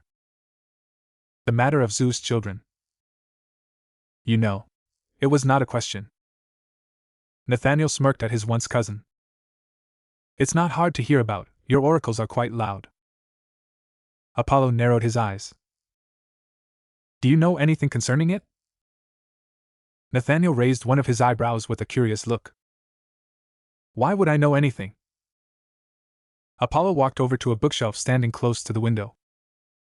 Prophesy is my domain, but you possess more knowledge of the godly and arcane than perhaps any other source in the universe. I want you to tell me if there is anything I need to know. Nathaniel smirked. Getting out of his bed, he stood, shirtless but clad in a set of sleep pants. He walked over to a shelf amongst his bookshelves. He seemed to search through them for a moment before he pulled out a stack of papers encased in a folded, freshly printed, and without a single scratch. There is an old story, he said, offering the sun god the file, about the firstborn of Zeus and Hera. Have you ever wondered why the myths never state whether War or the Smith were the first to come from their union? Apollo took the papers from Nathaniel's hand, turning through the pages and glancing through its contents. It never seemed to be of importance. Nathaniel rolled his eyes. And myths only ever include the important details, he said sarcastically. Apollo's eyes were growing wider as he read the scroll. This is authentic? From the horse's mouth. More specifically, a translation from the skin of a Greek witch that was just dug up. If this is true. It is. The balance of power on Olympus could be thrown off. That's the best case scenario. Now that Zeus is gone, it's more likely a full-on divine war could break out. At least if a new king isn't found. You're right, if we are to survive, we will need allies. You'd better find some, I know Moon will side with you. Apollo leveled a sidelong glance at the former son of Hades. You sound as if you will not participate. I won't, the matters of gods mean little to me. And yet you have claimed Themyscira as your own. You have even undone the claim of Hera and the other Olympians to place your own spells upon it. Nathaniel glared at the sun god. My desire for that island is bound by right of blood and right of conquest. You have not conquered it yet, and no god has ever willingly given up what is theirs without a fight. I believe you know what happened to the last god who tried to fight me. Hera is arrogant and vindictive, but she is not stupid. Apollo looked thoughtful for a moment. Perhaps. But still, I am surprised you are willing to offer the Amazons of the island your protection. You've made no attempts to hide your contempt of them. Oh Apollo, if you really can see the future, you should know that what I have in store for them is far more humiliating than simple death. If that means shielding them for a time, I'm more than happy to pay that price. Besides, it means I'll have more time for my own little vengeances before I gear up for the grand finale. You're being rather dramatic, aren't you, cousin? Nathaniel chose to ignore Apollo's mistake regarding their now non-existent relation. What can I say? I'm feeling a little cheerful today. After all, it is my birthday. The halls of Olympus were alight with the sound of deities, both major and minor, going about their business. Countless temples, marketplaces, and pavilions lined the massive floating mountain, filled to the brim with countless subjects of the almighty Olympians. Amongst but apart from this peaceful calm, a woman's voice rang out in anger. No! The voice shouted. Standing in front of a reflective pool, clad only in a cloak of peacock feathers, the goddess Hera watched as the Amazonian princess Diana of Themyscira carried away the messenger god, Hermes, and her pig of a husband's latest conquest. No, no, no, this won't do. As the queen of the gods spoke, a woman with pale blue-white skin entered. She leaned on arching entrance holding an ornate gold goblet filled with wine. What is it, mother? She asked as she calmly walked to her mother's side. You sound distressed. Hera's laugh was devoid of humor. Ha! A thing you're never far from, child? The queen of the gods walked around her pool away from her daughter, making her way to a set of green silk curtains as she undid the latches of her feather cloak. Hera's daughter showed no signs of anger at her mother's accusation, instead seeming to relish in her apparent poor timing. Mother, please. She opened her arms as if for a hug. I just thought you might need some love. Hera turned her back to her daughter, unclasping her cloak and allowing it to fall to the floor as she stepped behind the fabric that hid her naked figure from prying eyes. Love? She scoffed at her child. You have no idea what I need. The woman smiled and sat on the sill of a large window, pouring more wine into her goblet. Really? She asked playfully. You think you're that different from anyone else? The queen twirled a long piece of cloth around herself, letting it and her magic envelope her. Of course I do, she exclaimed. I'm the queen? The daughter finished. A word burdened by expectations. She glanced down at her cup. Perhaps that's why father had his dalliances, no? Hera secured a golden necklace around her neck and glanced at her daughter out of the corner of her eye. I am your father's wife. And yet there are these flings, these women and their offspring, constant reminders. The daughter met her mother's eyes. Of how unloved you are. Hera left the privacy afforded by her curtains, revealing in herself to be dressed in fitting, seafoam green wraps showcasing her legs and her midriff, with gold jewelry accenting their lines. She harshly grabbed the cup of wine from her daughter's hand and downed the entire goblet in moments. As she finished the wine, she strolled over to the throne placed at the top of a dais, taking a moment to toss the now empty goblet onto the floor. That damnable schemer Hermes has enlisted the Amazon to protect your father's latest bastard. The younger goddess followed after her mother. Mother. Now there's a word, Hera interrupted, taking a seat on her throne. Hera's daughter walked up the dais as well, seating herself on one of the throne's arms. Let me help you. Perhaps if I spoke to my brother. Hermes. The queen scoffed. You find his forked tongue licking his considerable wounds. Oh. The younger god purred. You mean business. Hera glared out at nothing, seeming to think. There is a price to laying with my husband. Which no one knows better than you, HM? Where are they now? Hera beckoned for one of her peacocks, and seemed to take some comfort in stroking its feathers. That cockless coop, so inappropriately named. Paradise Island. Diana walked upon the sands of her home, the first time she had done so in weeks, carrying a dying god and being followed by the latest woman to fall victim to Zeus' foul trickeries. From the trees, unheard yet by the newcomers, voices spoke. Can you smell it, sisters? One voice hissed from the undergrowth. Our air be putrid with musk. As the small group walked into the forest, Hermes stirred from his delirium. You should have left me behind, Amazon. Right, she said, sarcasm leaking into her tone. Bleeding out in the middle of nowhere seems like a fate worse than death. The blonde woman Zola turned from her curious observations of their surroundings to stare at Diana. Hey, that's my home. Diana turned and smirked at Zola. I thought about leaving you there. The voices stirred once again, unseen but now heard. What hangs between the shanks now fouls my nose. Zola looked around, trying to get a sense of what kind of place she had been brought to. Where the hell are we? Diana placed Hermes down gently, resting his back against a nearby tree before addressing Zola. My home. The voices stirred one final time, carrying loud and clearly over the night's crisp air. Perhaps I shall take my blade and separate the offense from the offender, leave them to shrink and wither on the sand. Diana stood resolute against the voices. Enough of your jests and false words. I am sure you know better than most the scent of a god. Aye, princess. But you once again bring the stench of man onto our island. I care not whether it be of mortals or gods. Enough. The voices stopped abruptly as another spoke up. The Amazons knelt down as a blonde figure wearing red leather armor walked through them. Queen Hippolyta. Diana knelt alongside the other Amazons. Mother. Darkness surrounded him, encroaching on him like a predator stalking its prey before it was banished back to its hovel by his light. Nathaniel surveyed his surroundings, trying to peer through the darkness that made up the space between worlds. Dead. His expression soured as he spoke. Just weeks ago, when he had last surveyed this earth, it had been healthy, not yet ready to dissolve back into the muck of the dark multiverse. The nightmare the world had been born from wouldn't manifest for years to come. Something is accelerating the process, he muttered to himself. He knew that this was no natural event, and despite his vast knowledge of his own universe, and many a universe not his own in the realm above, there was much about the all-consuming darkness of this plane that he did not yet understand. A sudden headache formed. A clone had been dispelled, and not willingly either. Nathaniel played through the clone's memories, trying to make out whatever had attacked through the gloom and blackness that surrounded it.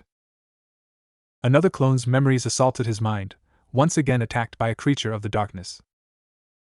An emotion he had almost forgotten settled in Nathaniel's stomach: fear.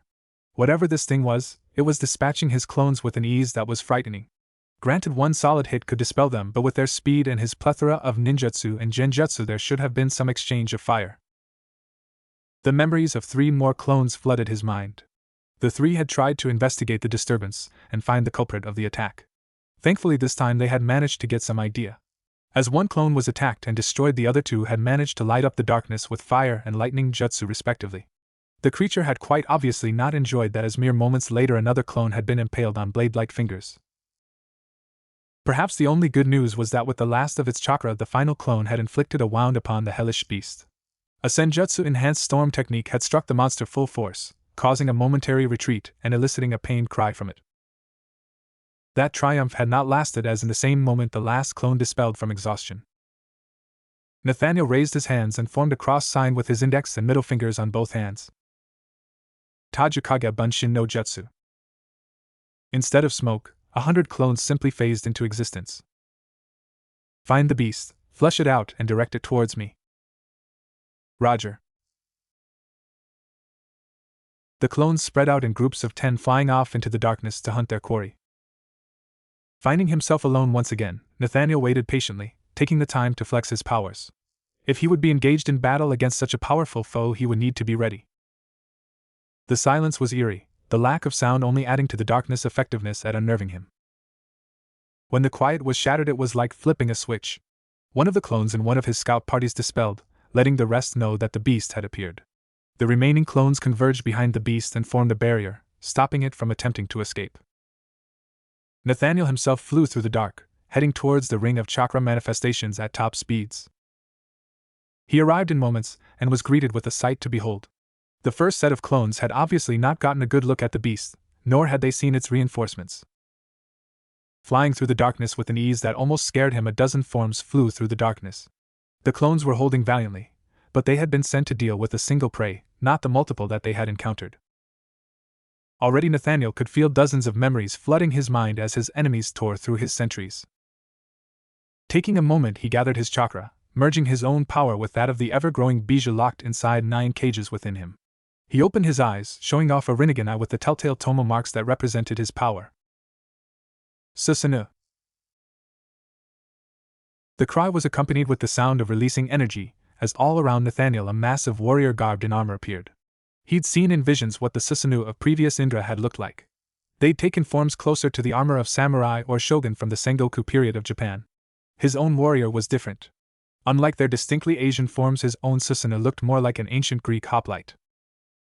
Its head and neck were covered in a Corinthian helmet with a solid breastplate covering its chest. Its arms were covered by vambraces and the legs were guarded by greaves and armored boots. A further deviation from the standard Susanoo were the weapons it was equipped with. While most he had seen had used twin katanas stored in the armor's wings, his own massive warrior wielded a ziphos in its left hand and a hoplon shield in its right, ready for attack or defense. Nathaniel stood within his creation's head, watching as the silver light of his technique washed over the battlefield, another difference between him and his previous incarnations. The sudden appearance of a being that dwarfed even the great beast tore his foes' attentions away from the clones, which dispersed instantly in order to return their leftover chakra to their creator.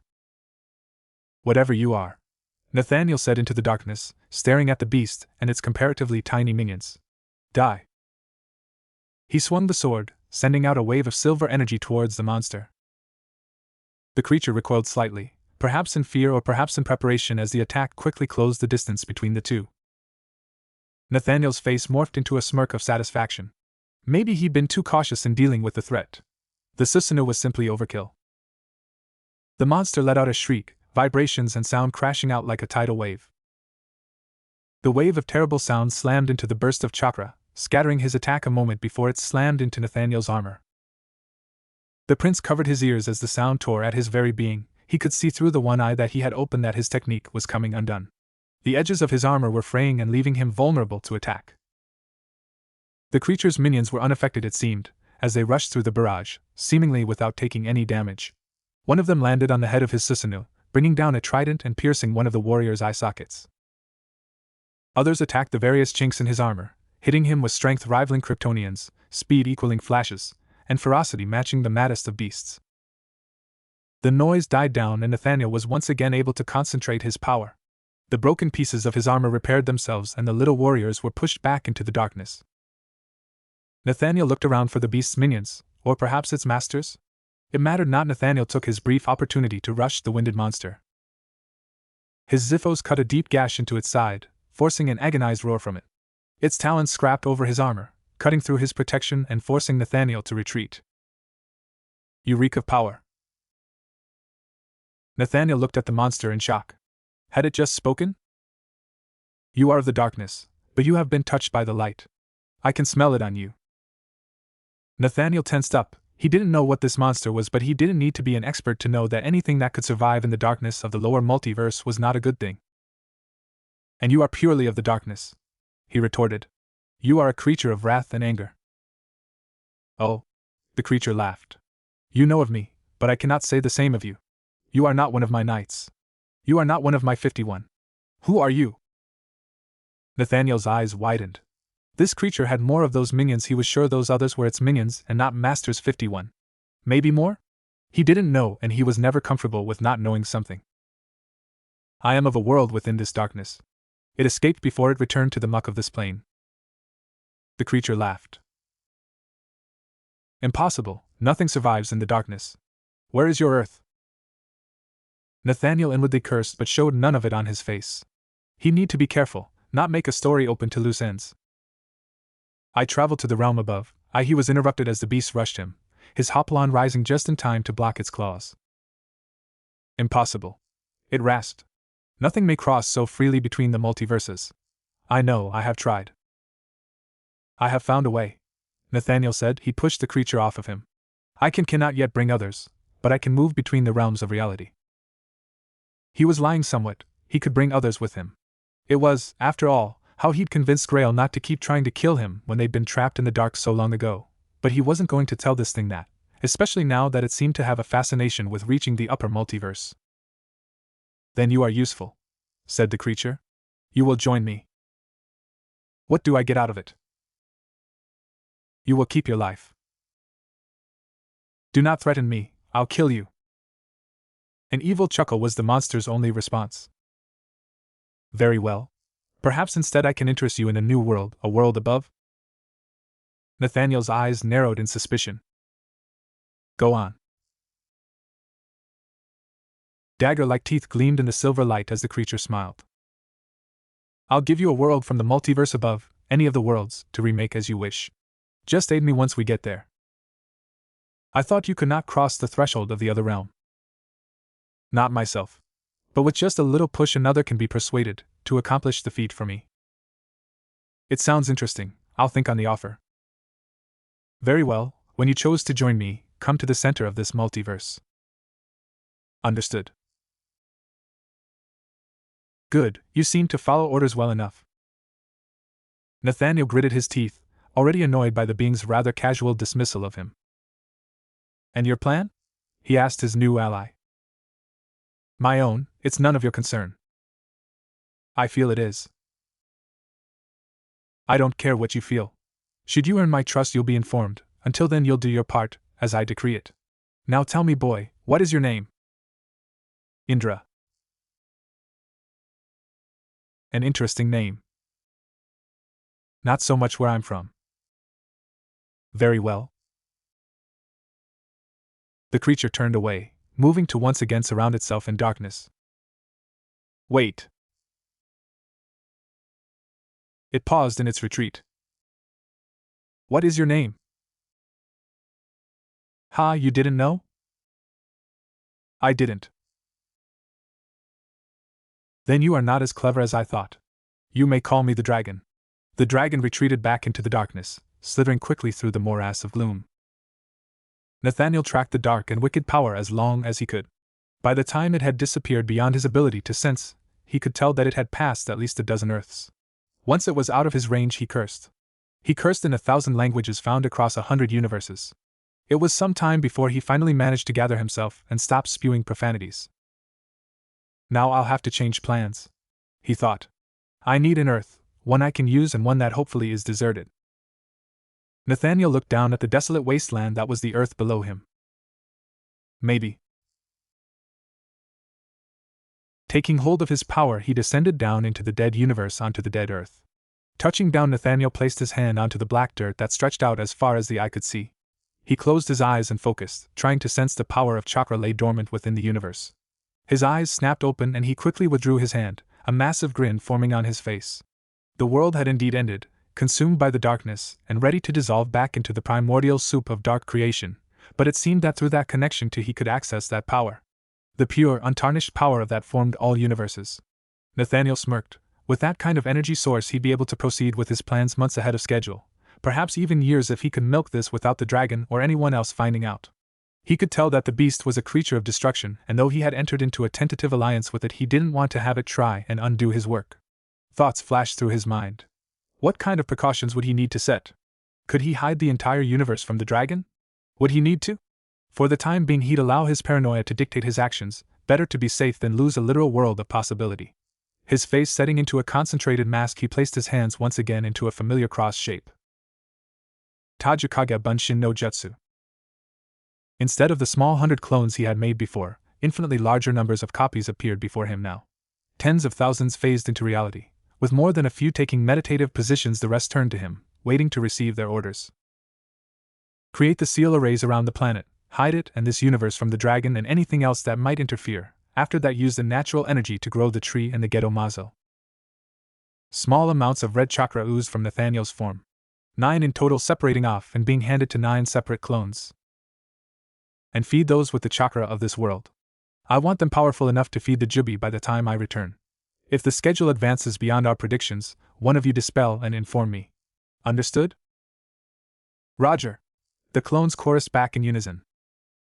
Those different groups of clones broke off, running in dozens of directions to set up the seal arrays that would hopefully keep this world both stable enough to complete his plans and hidden from the dragon, who Nathaniel was certain was out there waiting. Nathaniel looked out over the world, watching as the first rays of this universe's red sun peeked over the horizon, bathing the world in a crimson-tinged dawn. He allowed himself to relax, if only for a few moments. Once this was done, he'd be able to save his home universe, keep them from drowning in the muck, and maybe once that was done he could finally convince Grail to settle down with him. He scoffed a bit at the thought. Grail was too untamed, too adventurous. Even if she completed her mission, she would always want more excitement.